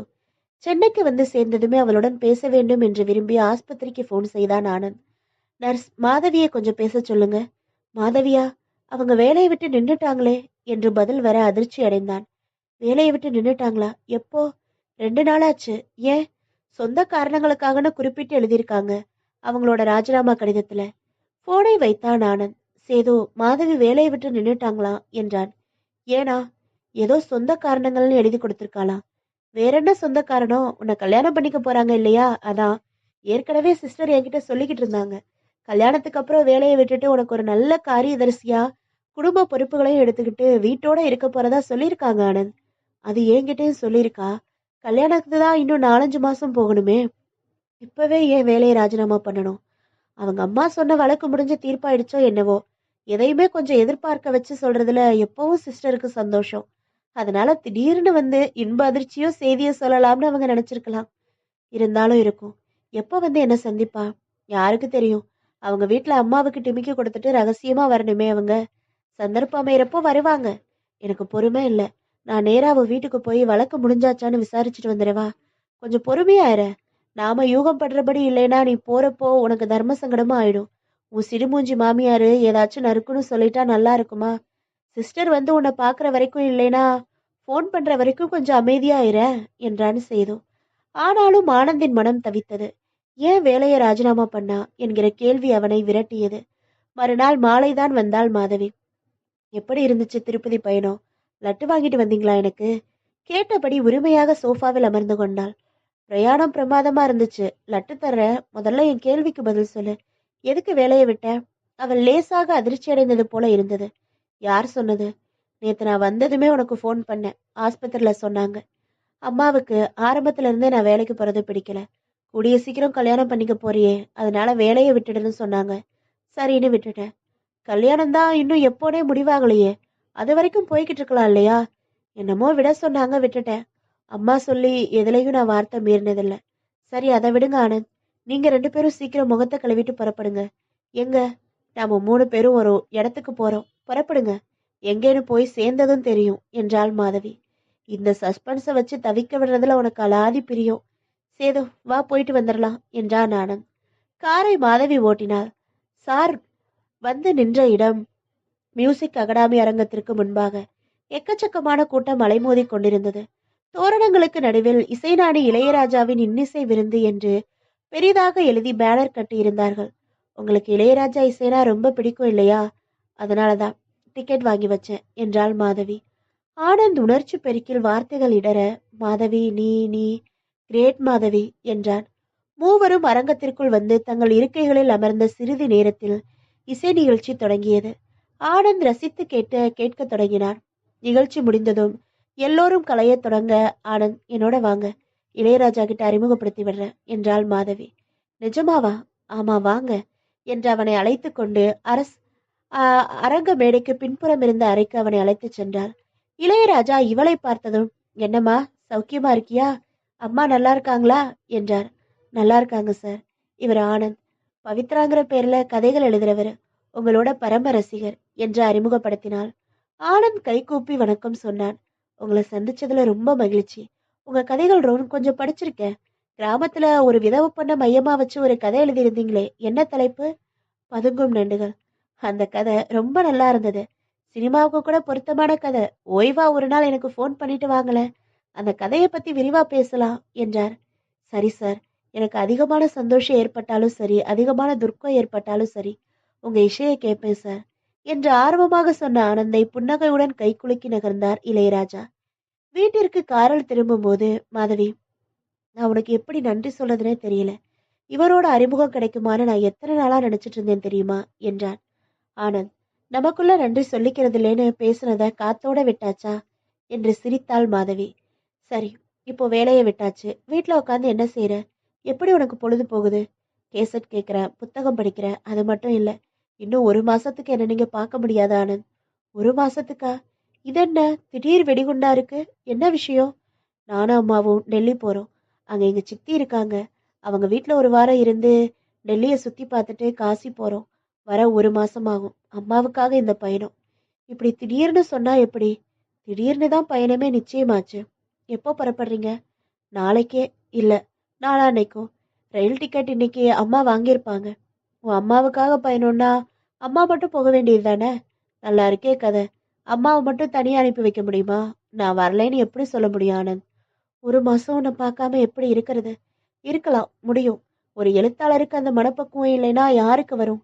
இந்த ஒரு மாசத்துக்குள்ள நீங்க ஆஸ்பத்திரியில யோசிச்சு வச்சிருக்கிறதா சொன்னீங்களே, 2 அற்புதமான நாவல்கள். அதை எழுதி முடிக்கணும். நீங்க நிறைய பரிசுகள் வாங்கக்கூடிய நாவல்கள்னு சொன்னீங்கல்ல, அதை எழுதுங்க. நான் டெல்லியில இருந்து வந்ததும் உங்களுக்கு ஃபோன் பண்ணுவேன். 2 நாவலும் எழுதி முடிச்சிட்டீங்களான்னு கேட்பேன். முடிச்சிட்டேன்னு சொன்னாதான் உங்களை பார்க்க வருவேன். முடிக்கலைன்னு சொன்னா எப்போ நீங்க எழுதி முடிக்கிறீங்களோ அப்பதான் நான் வந்து சந்திப்பேன். சரியா? இதென்ன, காதலியோட உத்தரவுன்னு எடுத்துக்கலாமா?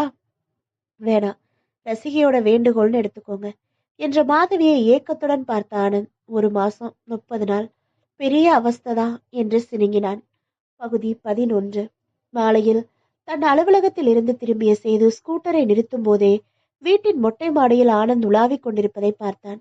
வீட்டிற்குள் வந்து பேண்டில் இருந்து கைலிக்கு மாறி முகம் கழுவிக்கொண்டு அவனும் மொட்டை மாடிக்கு வந்தான். மேற்கு வானத்தில் சூரியனுக்காக வழியனுப்பும் விழா தடபுடலாக வண்ணமயமாக நிகழ்ந்து கொண்டிருப்பதை பார்த்து பார்த்து கொண்டிருந்த ஆனந்தின் தோளில் கை வைத்தான் சேது. என்ன சிந்தனை ஆனந்த்? கதை யோசிக்கிறியா? இல்ல சேது. பின்ன நான் யாரை பத்தி யோசிச்சுட்டு இருப்பேன்னு உனக்கு தெரியாதா சேது? மாதவியை பத்தி தானே. அவ டெல்லிக்கு போய் இன்னையோட 17 நாள் ஆச்சு சேது. கொஞ்சமாச்சு என் மேல அக்கறை இருந்திருந்தா ஒரு தபால் போட்டிருப்பா, ஒரு ஃபோன் பண்ணிருப்பா. இங்க ஒருத்தன் அவளையே நினைச்சு உருகிட்டு இருப்பாங்கிறத மறந்துட்டா சேது. போடா முட்டாள். உன் மேல அவளுக்கு அதிகமான அக்கறை இருக்கிறதாலதான் ஃபோனும் பண்ணல, தபாலும் போடல. என்ன உளர்ற நீ?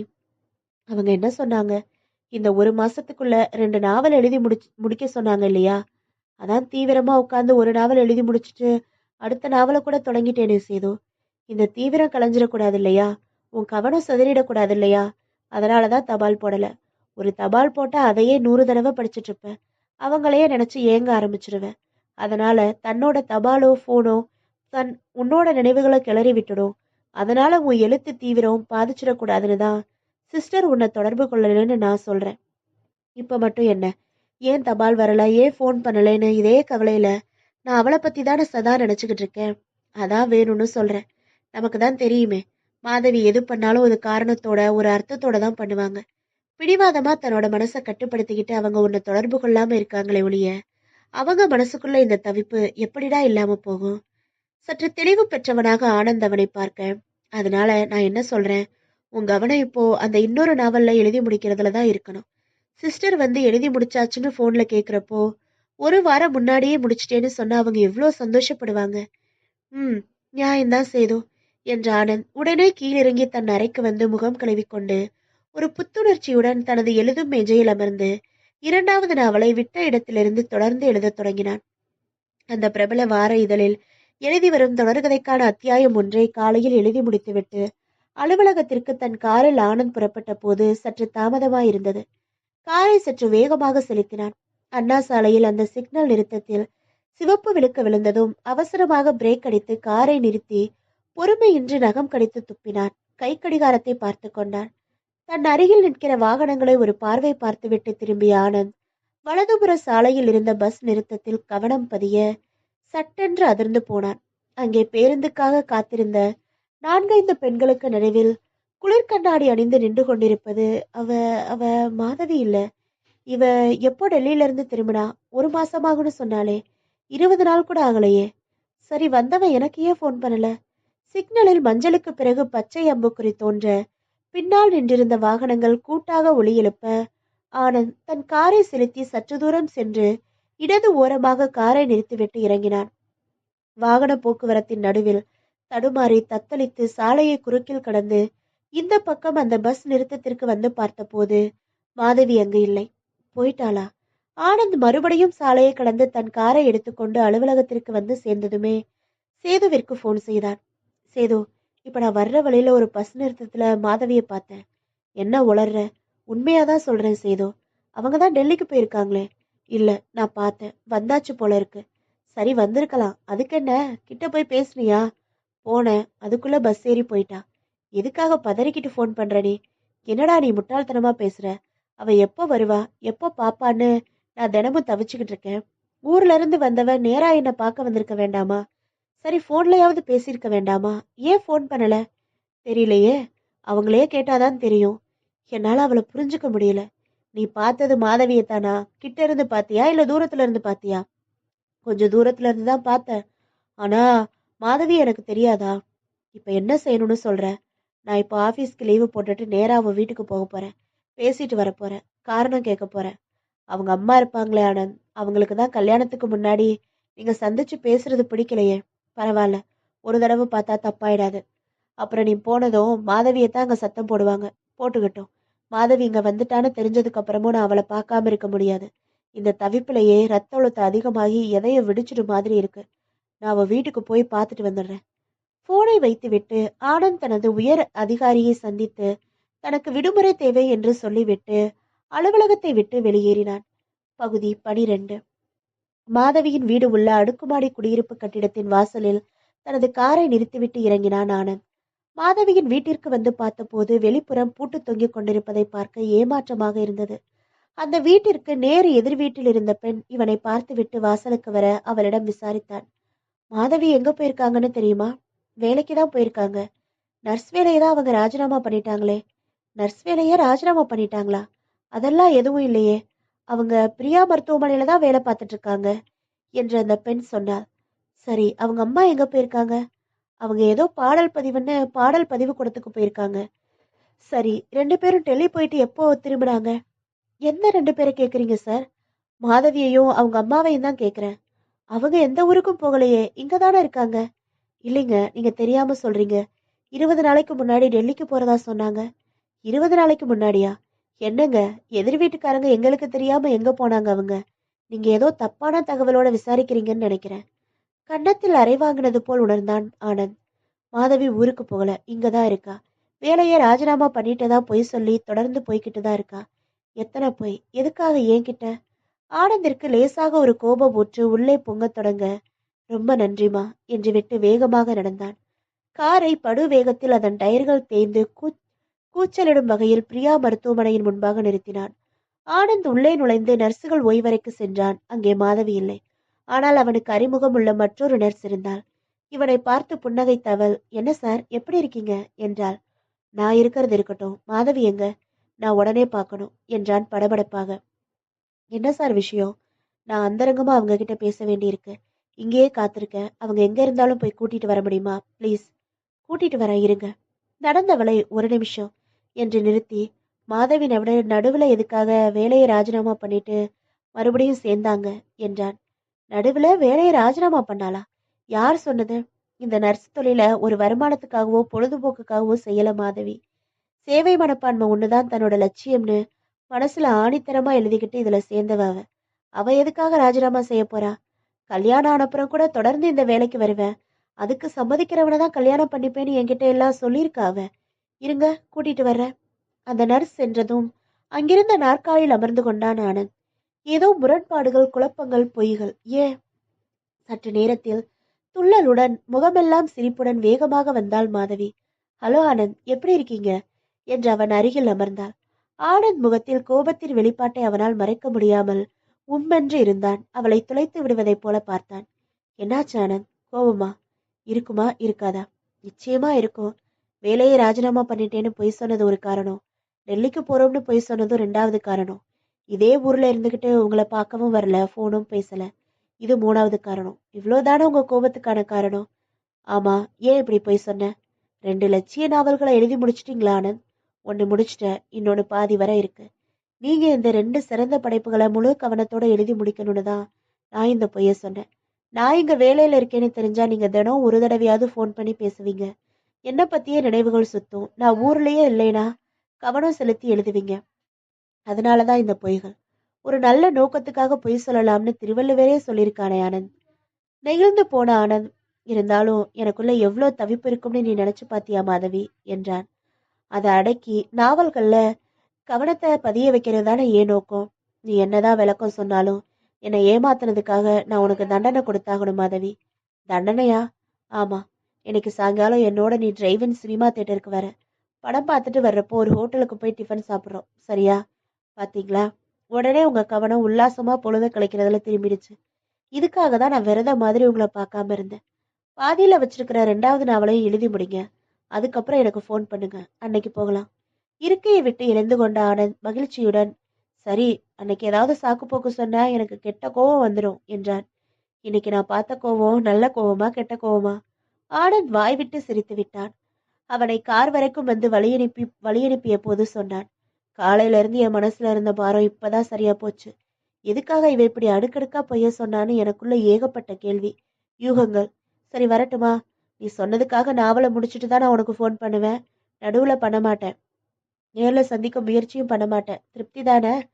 காரை எடுத்துக்கொண்டு அவன் சாலையில் கடந்ததும் ஆஸ்பத்திரிக்குள் மெதுவாக நடந்தாள் மாதவி. வரவேற்பு பகுதியில் இருந்த பெண், மாதவி, உனக்கு ஃபோன் என்றாள். மாதவி வந்து ஒளிவாங்கியை பெற்றுக்கொண்டு, ஹலோ, மாதவி பேசுறேன் என்றாள்.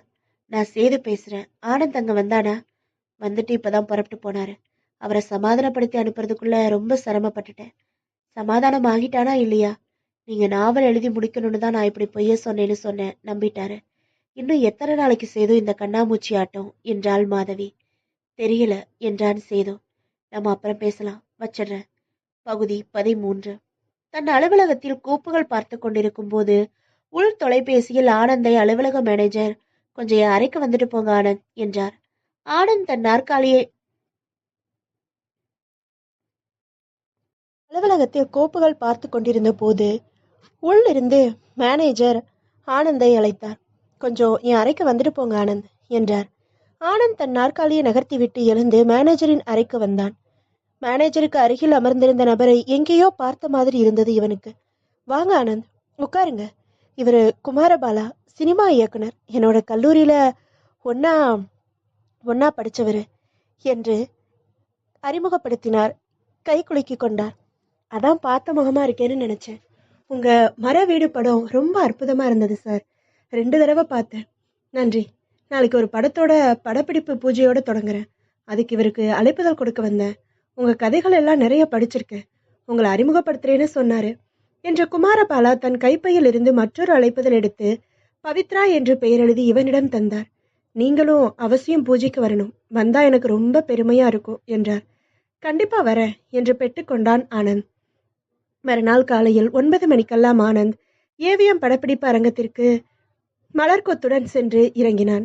இயக்குனர் குமாரபாலாவை பார்த்து கை குலுக்கி மலர்கொத்தை கொடுத்தான் ஆனந்த். சுவாமி படங்களுக்கு பூஜை நிகழ்ந்து முடிந்ததும் படப்பிடிப்பு தொடங்குவதற்கான ஆயத்த வேலைகள் நடைபெற்றன. ஒரு போடமாக போடப்பட்டிருந்த நாற்காலிகளில் ஆனந்தும் அவனது மேனேஜரும் அமர்ந்திருந்தார்கள். ஒரு 10 நிமிடம் படப்பிடிப்பை பார்த்துட்டு புறப்படலாமா என்றார் மேனேஜர். சம்மதித்து தலையசைத்தான் ஆனந்த். எடுக்க போற காட்சியில கதாநாயகன் தான் அம்மாவோட காலில் விழுந்து வணங்கிட்டு பரீட்சை எழுத புறப்பட்டு போறதா அமைத்திருந்தார்கள். கேமராவுக்கான கோணம் சொல்லப்பட்டு அது தயாராக இருந்தது. கண்ணாடியில் தன் ஒப்பனையை சரிபார்த்து கொண்டு கதாநாயகன், நான் தயார் சார் என்றான். என்னப்பா இது, கதாநாயகனே தயாராயிட்டாரு, அம்மா எங்கப்பா? அம்மாவுக்கு எதுக்கு அதிகமான ஒப்பனை? சீக்கிரம் வர சொல்லுங்கப்பா என்று கத்தினார் இயக்குனர் குமாரபாலா. சற்று நேரத்தில் விதவை கோலத்துடன் நூல் புடவை கட்டி தலையில் அதிகமான நரை ஒப்படையுடன் வந்த அம்மா, நான் தயார் என்றாள். அந்த அம்மாவை பார்த்த ஆனந்த் திடுக்கிட்டான். இவரு இவரு மாதவியோட அம்மா இல்ல? திரைப்பட பாடல்களை பின்னணியில கூட்டணியா குரல் கொடுக்கறதா தானே மாதவி சொல்லியிருந்தா. தன்னோட அம்மா ஒரு திரைப்பட நடிகைன்னு சொல்லலையே. ஏன் போய்? இதுல என்ன கேவலம்? அந்த ஷாட் படமாக்கி முடிந்ததும் எழுந்து கொண்ட மேனேஜர், புறப்படலாமா என்றார். நீங்க போங்க சார், நான் கொஞ்சம் தாமதமா வர்றேன் என்றான். அடுத்த ஷாட்டுக்கான ஒளி மாற்றங்கள் செய்யப்பட்டு கொண்டிருக்க ஒரு ஓரமாக மர நாற்காலியில் அமர்ந்திருந்த அம்மாவை நெருங்கினான் ஆனந்த். இவனை பார்த்ததும் அவர் அதிர்ந்து போய் எழுந்தே விட்டார். சௌக்கியமா இருக்கீங்களா என்றான்.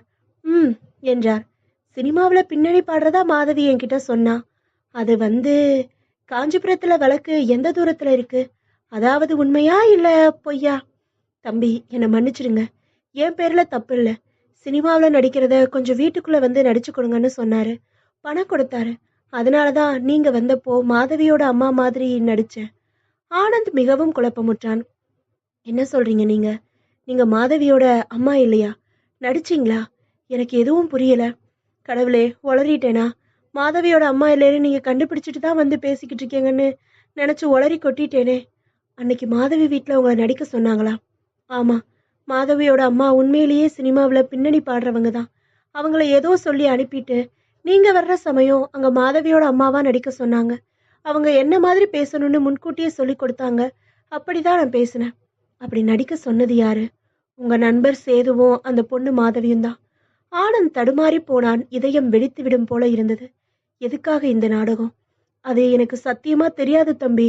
பணம் தர்றோம், நாங்க சொல்றபடி செய்யுங்கன்னு சொன்னாங்க. மற்றபடி காரணம் எல்லாம் எனக்கு தெரியாது தம்பி. நடிப்பதற்கு அழைப்பு வர அந்த அம்மா சென்றுவிட சிறிது நேரம் அங்கேயே நின்று கொண்டிருந்த ஆனந்த் வேகமாக நடந்து தன் காரில் ஏறிக்கொண்டான். நேராக மாதவியின் வீட்டிற்கு செலுத்தினான். லிப்டுக்கு காத்திருக்க பொறுமையின்றி மாடிப்படிகளில் ஏறினான்.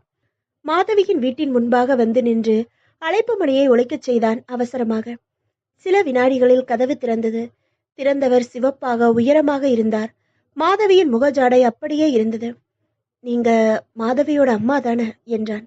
ஆமா என்றார் அவர். நான் ஆனந்த், பவித்ராங்கிற பேர்ல கதைகள் எழுதுறவன். உங்க பொண்ணு மாதவிக்கு என்ன நல்லா தெரியும். நான் உங்க கூட கொஞ்சம் பேசணும் என்றான் படபடப்பாக. வாங்க சார், உள்ள வாங்க, உட்காருங்க. நீங்க தானா அது? ஆவலை நிறைய சொல்லியிருக்கா அவ. நானும் உங்க கதைகளை படிச்சிருக்கேன். அவன் வேலை பார்க்குற ஆஸ்பத்திரியில நீங்க விபத்தாகி தங்கி சிகிச்சை எடுத்துக்கிட்டதெல்லாம் சொல்லியிருக்கா. உட்காருங்க சார் என்றார் அவர் இயல்பாக. அமர்ந்து கொண்டான் ஆனந்த்.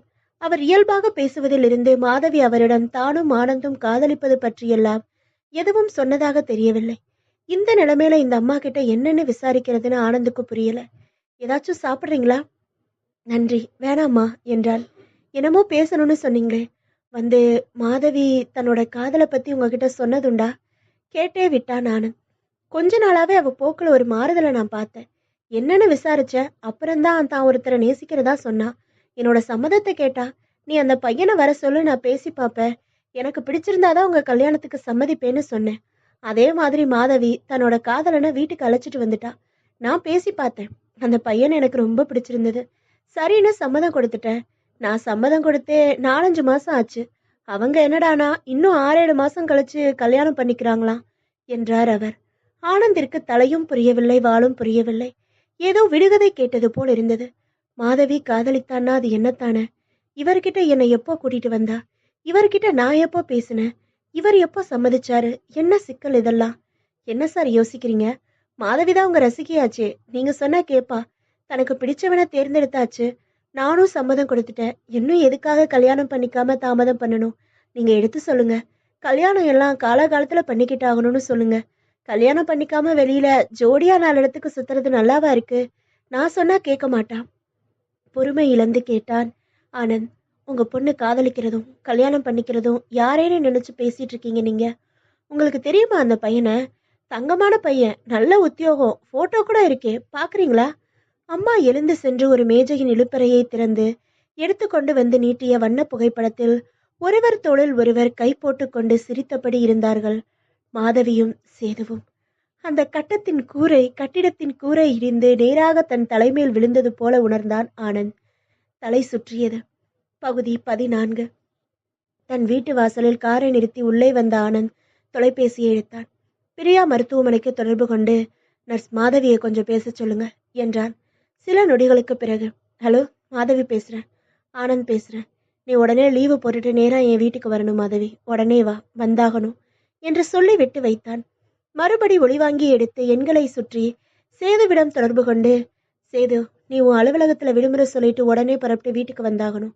உன்னோடனா ரொம்ப உடனேனா உடனே, ஏன் எதுக்குன்னு கேட்காத. வா, நேர்ல பேசிக்கலாம் வைத்தான். முழுக்க வியர்த்திருந்த ஆனந்த் ஒரு முழு பாட்டில் தண்ணீர் குடித்துவிட்டு நாற்காலியில் அமர்ந்து அவர்கள் இருவருக்காகவும் காத்திருக்க தொடங்கினான். அரை மணி நேரத்தில் முதலில் மாதவிதான் வந்தாள். என்னாச்சு ஆனந்த்? எதுக்காக என்ன இவ்வளோ அவசரமா புறப்பட்டு வர சொன்னீங்க? நாவல் எழுதி முடிச்சிட்டீங்களா? நான் எழுதுற நாவலை விட பிரமாதமான ஒரு நாவல் எழுதுறதுக்கு ஒரு கரு கிடைச்சிருக்கு. அதை பத்தி பேசலான்னு தான் வர சொன்னேன். சேதுவையும் வர சொல்லியிருக்கேன். அவனும் வந்துடட்டும், உட்காரு. அமைதியாக அமர்ந்தாள். ஏன் ஒரு மாதிரி இருக்கீங்க? ஒரு மாதிரியா பேசுறீங்க என்றாள். அவள் கேள்விகளுக்கு பதில் சொல்லாமல் அமைதியாக இருந்தான் ஆனந்த். சற்று நேரத்தில் ஸ்கூட்டரில் சேது வந்தான். உள்ளே வந்து, என்ன ஆனந்த், என்ன விஷயம் என்றான் சேது. மாதவி இருப்பதை பார்த்து, வாங்க சிஸ்டர், நீங்க எப்ப வந்தீங்க என்றான். நாற்காலியை விட்டு எழுந்து கொண்டே ஆனந்த் வாய்விட்டு சிரிக்கத் தொடங்கினான். எதுக்கு சிரிக்கிற ஆனந்த்? எவ்வளோ பெரிய இயல்பான நடிகன்டா நீ. நடிகனா? தப்பு, துரோகின்னு சொல்லியிருக்கணும் இல்ல? நீ என்ன சொல்ற? எனக்கு எதுவும் புரியல. புரியாதுடா. ஆனா எனக்கு புரிஞ்சு போச்சு. நான் ஒரு பைத்தியக்காரன் சேது. காசு கொடுத்து வாடகைக்கு நீங்க 2 பேரும் பிடிச்சுக்கிட்டு வந்த நடிகைய மாதவியோட அம்மான்னு நம்பி பேசிக்கிட்டு இருந்தேன் பாரு. நான் பைத்தியக்காரன் தானே? அது அது வந்து ஏன்டா எனக்கு துரோகம் செஞ்ச? நான் மாதவியை எவ்வளோ தூரம் நேசிக்கிறேன்னு உனக்கு தெரியும்ல. என்ன அவ வெறுத்து உன்னை விரும்புற மாதிரி ஏன் அவளை மாத்துன? என் காதலையை ஏன்டா இப்படி அபகரிச்ச ராஸ்கல்? சொல்லுடா. ஆனந்த் சட்டென்று சேதுவின் சட்டையை பிடித்தான். ஆனந்த், நீ நினைக்கிற மாதிரி இல்ல. நீ தப்பா புரிஞ்சுக்கிட்டு இருக்க. என்னடா தப்பா புரிஞ்சுக்கிட்டு இருக்க? ஆனந்த் தன் பேண்ட் பாக்கெட்டில் இருந்து சிரிக்கும் அந்த வண்ண புகைப்படத்தை எடுத்து காட்டி, இதுக்கு மேல என்ன விளக்கம் வேணும், என்ன ஆதாரம் வேணும் என்றவன் அவன் சட்டையை விடுவித்து விட்டு மாதவியிடம் வந்தான். அவன்தான் பல சாகசங்கள் செஞ்சு உன் மனதை மாத்த முயற்சி பண்ணாலும் இது துரோகம்னு உனக்கு தோணலையா மாதவி? ஏன் இப்படி செஞ்ச? என்னை ஏன் 2 பேருமா சேர்ந்து ஏமாத்துனீங்க? மாதவி அமைதியாக நின்றாள். பதில் சொல்லு மாதவி. தன் உதடுகளை கடித்துக்கொண்டு வரவிருந்த அழுகையை வென்று கொண்டிருந்தாள் அவள். கையும் களவுமா பிடிச்சு நீங்க வச்சு கேள்வி கேட்டதும் அழுவிரியா? அழுதுட்டா துரோகம் இல்லைன்னு ஆயிடுமா? ஆனந்த் மீண்டும் சேதுவிடம் வந்தான். அமைதியாக நின்று கொண்டிருந்த அவனிடம் தாடையை நிமிர்த்தி, என்னை நேரா பார்த்து பதில் சொல்லு. எனக்கு எல்லாம் புரிஞ்சு போச்சு. தப்பு செய்யலைன்னு இனிமே மறைச்சு பேச முயற்சிக்காத. சொல்லு, வாய் திறந்து சொல்லு. எதுக்காக இப்படி கூட இருந்து எனக்கு துரோகம் செஞ்ச என்றான். சேது எச்சில் விழுங்கினான். கண்கள் கலங்கின. பேசுடா. உனக்கு கல்லூரியில படிக்கிறப்ப பணம் கட்ட பல தடவை உதவி செஞ்சுவேனா? உனக்கு என்னோட சிபாரிசுல வேலை வாங்கி கொடுத்த. உன்னை என் வீட்லயே தங்க சொன்ன. இவ்வளோ செஞ்ச எனக்கு நீ காட்டுற நன்றி இதுதானா? இப்ப நீ வாயை திறந்து பேச போறியா இல்லையாடா ராஸ்கல்? ஆனந்த் உணர்ச்சி வசப்பட்டு சேதுவின் கழுத்தில் கைகளை வைத்து லேசாக அழுத்தினான். இப்ப நீ பேசலைனா உன்னை கொலையே பண்ணிடுவேன் என்ற அழுத்தத்தை அதிகரித்தான். சொல்லு. சேது மூச்சுக்காக திணறுவதை பார்த்ததும் பதறினாள் மாதவி. ஆனந்த், அவரை விடுங்க. உங்களுக்கு பதில் தானே வேணும், நான் சொல்றேன் என்றாள். கைகளை எடுத்து ஆனந்த் அவள் பக்கம் திருப்பி, சொல்லு என்றான். மாதவி கத்தினான் சேது. சொல்ல வேணா என்றான். இல்ல சேது, இவ்வளவுக்கு அப்புறமும் சொல்லாம இருக்க முடியாது. நிலைமை விபரீதமா போறத பார்த்துக்கிட்டு என்னால ஊமையா இருக்க முடியாது. எல்லாத்தையும் சொல்லிடலாம் என்றாள் மாதவி. மாதவி வேணாம் ப்ளீஸ். நீங்க சும்மா இருங்க சேது. உங்களை போய் துரோகின்னு சொல்றாரு. உண்மையை அவரு தெரிஞ்சுக்கிட்டு தான் ஆகணும். ஆனந்த், நான் சொல்றதை கேட்டு நீங்க அதிர்ச்சி அடைஞ்சிடாதீங்க. நீங்க நான் வேலை பார்க்குற ஆஸ்பத்திரிக்கு சிகிச்சைக்காக வந்து சேர்ந்தீங்களே, அதுக்கும் முன்னாடியில இருந்தே நானும் சேதுவும் ஒருத்தர் நேசிச்சுக்கிட்டு இருந்தோம். உங்க எழுத்துக்கள் எனக்கு பிடிக்கும். அதனால ஒரு ரசிகையா உங்ககிட்ட இயல்பா கொஞ்சம் உரிமையோட நான் பேசிக்கிட்டு இருந்தேன். எங்க 2 பேர் நேசிப்புல எப்பவும் சேதுதான் காதல் கடிதம் எழுதி எனக்கு தருவாரு. நான் பதிலுக்கு எழுதுனதில்ல, நேர்ல தான் பேசுவேன். ஒரே ஒரு தடவை எனக்கு ஒரு காதல் கடிதம் எழுதேன்னு அவர் சொன்னதால ஒரு கடிதம் எழுதினேன். அதை மறந்துட்டு உங்களுக்கு படிக்க கொடுத்திருந்த புத்தகத்துக்குள்ள வச்சுட்டதால அதை நீங்க படிச்சீங்க. நான் உங்களை நேசிக்கிறதா எடுத்துக்கிட்டீங்க. சேது கிட்ட கடித விஷயம் சொல்லி நீங்களும் என்னை விரும்புறத சொன்னீங்க. சேது என்கிட்ட வந்தாரு. நீங்க ஏற்கனவே பவித்ராங்கிற பொண்ணை நேசிச்சு அவ இறந்த சோகத்தை தாங்கிட்டு இருக்கிறதால மறுபடி ஒரு காதல் தோல்வியை உங்களால தாங்க முடியாதுன்னு சொன்னாரு. உங்களை நானும் நேசிக்கிற மாதிரி நடிக்க சொன்னாரு.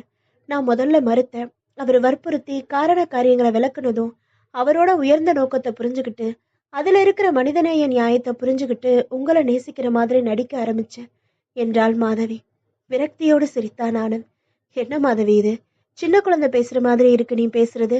நேசிக்கிற மாதிரி நடிக்க சொன்னாரு, நடிச்சேன்னு சொல்ற. இப்படி எத்தனை நாளைக்கு நடிக்க முடியும்? இப்படி நடிக்கிறதால என்ன லாபம்? இதுல உயர்ந்த நோக்கமும் மனிதநேயமும் எங்க இருந்து வந்துச்சு? என்னை காதலிக்கிற மாதிரி நடிச்சு என்கிட்ட இருந்து பெருசா ஏதோ லாபம் அடையிறதுக்கு திட்டம் போட்டீங்க. உங்க குட்டு பாதியிலேயே உடைஞ்சிடுச்சு. இப்போ வார்த்தை விளையாட்டு விளையாடி பாக்குறீங்க. நடிக்க சொன்னானா நடிச்சியா? காசுக்காக உடம்ப விற்கிறவளுக்கும் உனக்கும் என்ன வித்தியாசம்? ஆனந்த் அதட்டலாக கத்தினான் சேது. உண்மை புரியாம நீ அவளை கேவலமா பேசாத. சொல்ல முடியாத உண்மைய மனசுல தாங்கிக்கிட்டு நாங்க தவிக்கிற தவிப்ப எங்களுக்கு தான் தெரியும். ஆனந்த், உன் மனசை திடப்படுத்திக்கோ. உனக்கு ஏற்பட்ட விபத்துல கையிலையும் கால்லையும் எலும்பு முறிவு ஏற்பட்டது மட்டும்தான் உனக்கு தெரியும். அதை தவிர விபத்தோட அதிர்ச்சியில உன்னோட இதயத்துல ஒரு முக்கியமான இரத்த குழாய் படு மோசமா பலவீனமாயிடுச்சு. அது அறுவை சிகிச்சை செய்ய முடியாத ஒரு நிலையில இருக்குன்னு டாக்டர் சொன்னாங்க. அறுவை சிகிச்சையை மேற்கொண்டாலே அது உயிருக்கு ஆபத்துன்னு பெரிய பெரிய சிறப்பு டாக்டர்கள் பார்த்துட்டு சொல்லிட்டாங்க. இப்ப இருக்கிற நிலையில இன்னும் 3 மாசமோ இல்ல 4 மாசமோ தான் உயிர் வாழ முடியும்னு சொன்னாங்க. இதுக்கு நடுவுல பலமான அதிர்ச்சிகள் உடனடி உயிர் சேதத்தை ஏற்படுத்தும்னு சொன்னாங்க. இதை உனக்கு தெரிவிக்க வேணாம்னு சொன்னாங்க. இந்த நிலையில தான் நீ மாதவியை நேசிக்கிறதா சொன்ன. ஏற்கனவே காதல்ல தோத்த உன்கிட்ட மாதவி என் காதலின்னு சொல்ல எனக்கு தைரியம் வரல. அந்த அதிர்ச்சி என் உயிர் நண்பனோட உயிருக்கே கெடுதலா அமைஞ்சிருமோன்னு கவலைப்பட்டேன். தீவிரமா யோசிச்சேன். எப்படியும் நீ உயிர் வாழ போறது 3-4 மாசம்தான். அந்த 3-4 மாசமும் உன்னை ரொம்ப சந்தோஷமா வச்சுக்கலாமேன்னு தோணுச்சு. அதனாலதான் நான் தான் மாதவியை வற்புறுத்தி உன்னை நேசிக்கிற மாதிரி நடிக்க சொன்னேன். நீ ஆசைப்பட்டதெல்லாம் நிறைவேற்றணும்னு பிரியப்பட்டு நான் தான் விமான டிக்கெட் திருப்பதிக்கு வாங்கி மாதவி மூலமா உனக்கு கொடுக்க சொன்னேன். இளையராஜா நிகழ்ச்சிக்கு மாதவியை அழைச்சிக்கிட்டு போய் அறிமுகப்படுத்தி வச்சேன். நீ ஆஸ்பத்திரியை விட்டு வந்த அன்னைக்கு சாயங்காலமே மாதவியோட அம்மாவை பார்த்து கல்யாணத்தை பத்தி பேசணும்னு பிடிவாதமா துடிச்ச. அதனாலதான் அவசரமா ஒரு நடிகைக்கு பணத்தை கொடுத்து அவ அம்மாவா நடிக்க வச்சோம். காஞ்சிபுரத்துல சொத்து வழக்கு காரணமா திருமணம் 6 மாசம் கழிச்சுதான்னு அவன் மூலமா சொல்ல வச்சோம். இருந்தாலும் உன்னை மாதவி அடிக்கடி சந்திக்கிறத தவிர்க்கிறதுக்காக அவளை விட்டு வேலையை விட்டுட்டதா சொல்ல சொன்னேன். டெல்லி போறதா சொல்ல சொன்னேன். கடைசி வரைக்கும் உனக்கு உண்மை தெரியாமையே சமாளிச்சிடணும்னு நினைச்சுக்கிட்டு இருந்தோம். கடைசியில எல்லாத்தையும் எங்க வாயாலேயே சொல்ல வேண்டியதா போச்சு என்ற சேதுவின் கண்களில் இருந்து கண்ணீர் முத்துக்கள் உதிர்ந்தன. உறைந்து போய் நின்றான் ஆனந்த். அவனையும் அறியாமல் அவன் விழிகள் கண்ணீர் நீதியை உருவாக்கின. மாதவியையும் சேதுவையும் பார்த்து பேச்சுவார்த்தையின்றி 2 கரங்களையும் குவிழ்த்து, புரிஞ்சுக்காம தப்பா நிறைய பேசிட்டேன், என்னை 2 பேரும் மன்னிச்சிடுங்க என்றவன் சிரிக்கத் தொடங்கினான். அவன் சிரிப்பின் காரணம் புரியாமல் இருவரும் பதைத்தனர். எதுக்காக சிரிக்கிற ஆனந்த்? நான் 3 மாசத்துல செத்துருவேனா அப்படின்னு டாக்டர் சொன்னாரா? என் இதயம் பலவீனமா இருக்கா? அது அதிர்ச்சியை தாங்காதா? நோ, நான் நம்ப மாட்டேன். இப்ப எனக்கு கிடைச்சிருக்கிற அதிர்ச்சியை விட பெரிய அதிர்ச்சி கிடைக்க முடியும்? சொல்லு, இப்ப எனக்கு என்ன ஆச்சு? நல்லா தான் இருக்கேன். எனக்கு ஒன்றும் ஆகாது. நான் இன்னும் எத்தனையோ வருஷம் வாழ போறவன். எவ்வளவோ சாதிக்க வேண்டியிருக்கு. என் இதயமாவது பலவீனமாவது கிடையாது. என் இதயம் உறுதியானது சேதோ என்று உணர்ச்சி வசப்பட்டு பேசிக் கொண்டிருந்த ஆனந்த் இதயம் இருக்கும் இடது மார்பின் மேல் தன் கையால் குத்தி காட்டினான். பாத்தியா, எதுவும் ஆகல. பாத்தியா, எனக்கு ஒன்றும் இல்லை. எனக்கு ஒன்றும் இல்லை. நான் சாக மாட். ஆனந்தின் கடைசி வாக்கியம் பாதியில் அருந்தது. முற்றும். இதோட இந்த நாவல் முடியுது. அடுத்த ஒரு வீடியோல இன்னொரு புது நாவல் பார்க்கலாம். உங்க யாருக்கெல்லாம் கடைசி நிமிடத்துல கொடுத்த இந்த ட்விஸ்ட் முன்னாடியே எதிர்பார்த்ததா இருந்துச்சு அப்படிங்கிறத பத்தி கமெண்ட் பாக்ஸ்ல கமெண்ட் பண்ணுங்க. நான் நிறையா பேர்கிட்ட சொல்றது ஒரு சில வார்த்தைகள் தான். உங்களுக்கு பிடிச்சா இந்த ஸ்டோரியை நீங்க தொடர்ந்து கேட்கலாம். நான் உங்களை கேட்கணும்னு கண்டிப்பா வற்புறுத்த போறது கிடையாது. நிறைய பேர் கேட்டுட்டு ஸ்டோரி பிடிக்கலங்கிறதுக்காக ஒரு மாதிரியா கமெண்ட் பண்றீங்க. அது எப்படின்னு எனக்கும் புரிய மாட்டேங்குது. உங்களுக்கு பிடிச்ச ஸ்டோரியான்னு எப்படிங்க நான் பார்த்து போட முடியும்? ஓரளவுக்கு இருக்க ஸ்டோரிகளை தேடி பிடிச்சி நான் போட்டுக்கிட்டு இருக்கேன். தயவு பண்ணி கமெண்ட் பண்ணுறவங்க கொஞ்சம் பார்த்து கமெண்ட் பண்ணால் நல்லா இருக்கும்னு சொல்கிறேன். ஓகேவா? தேங்க்யூ. பாய்.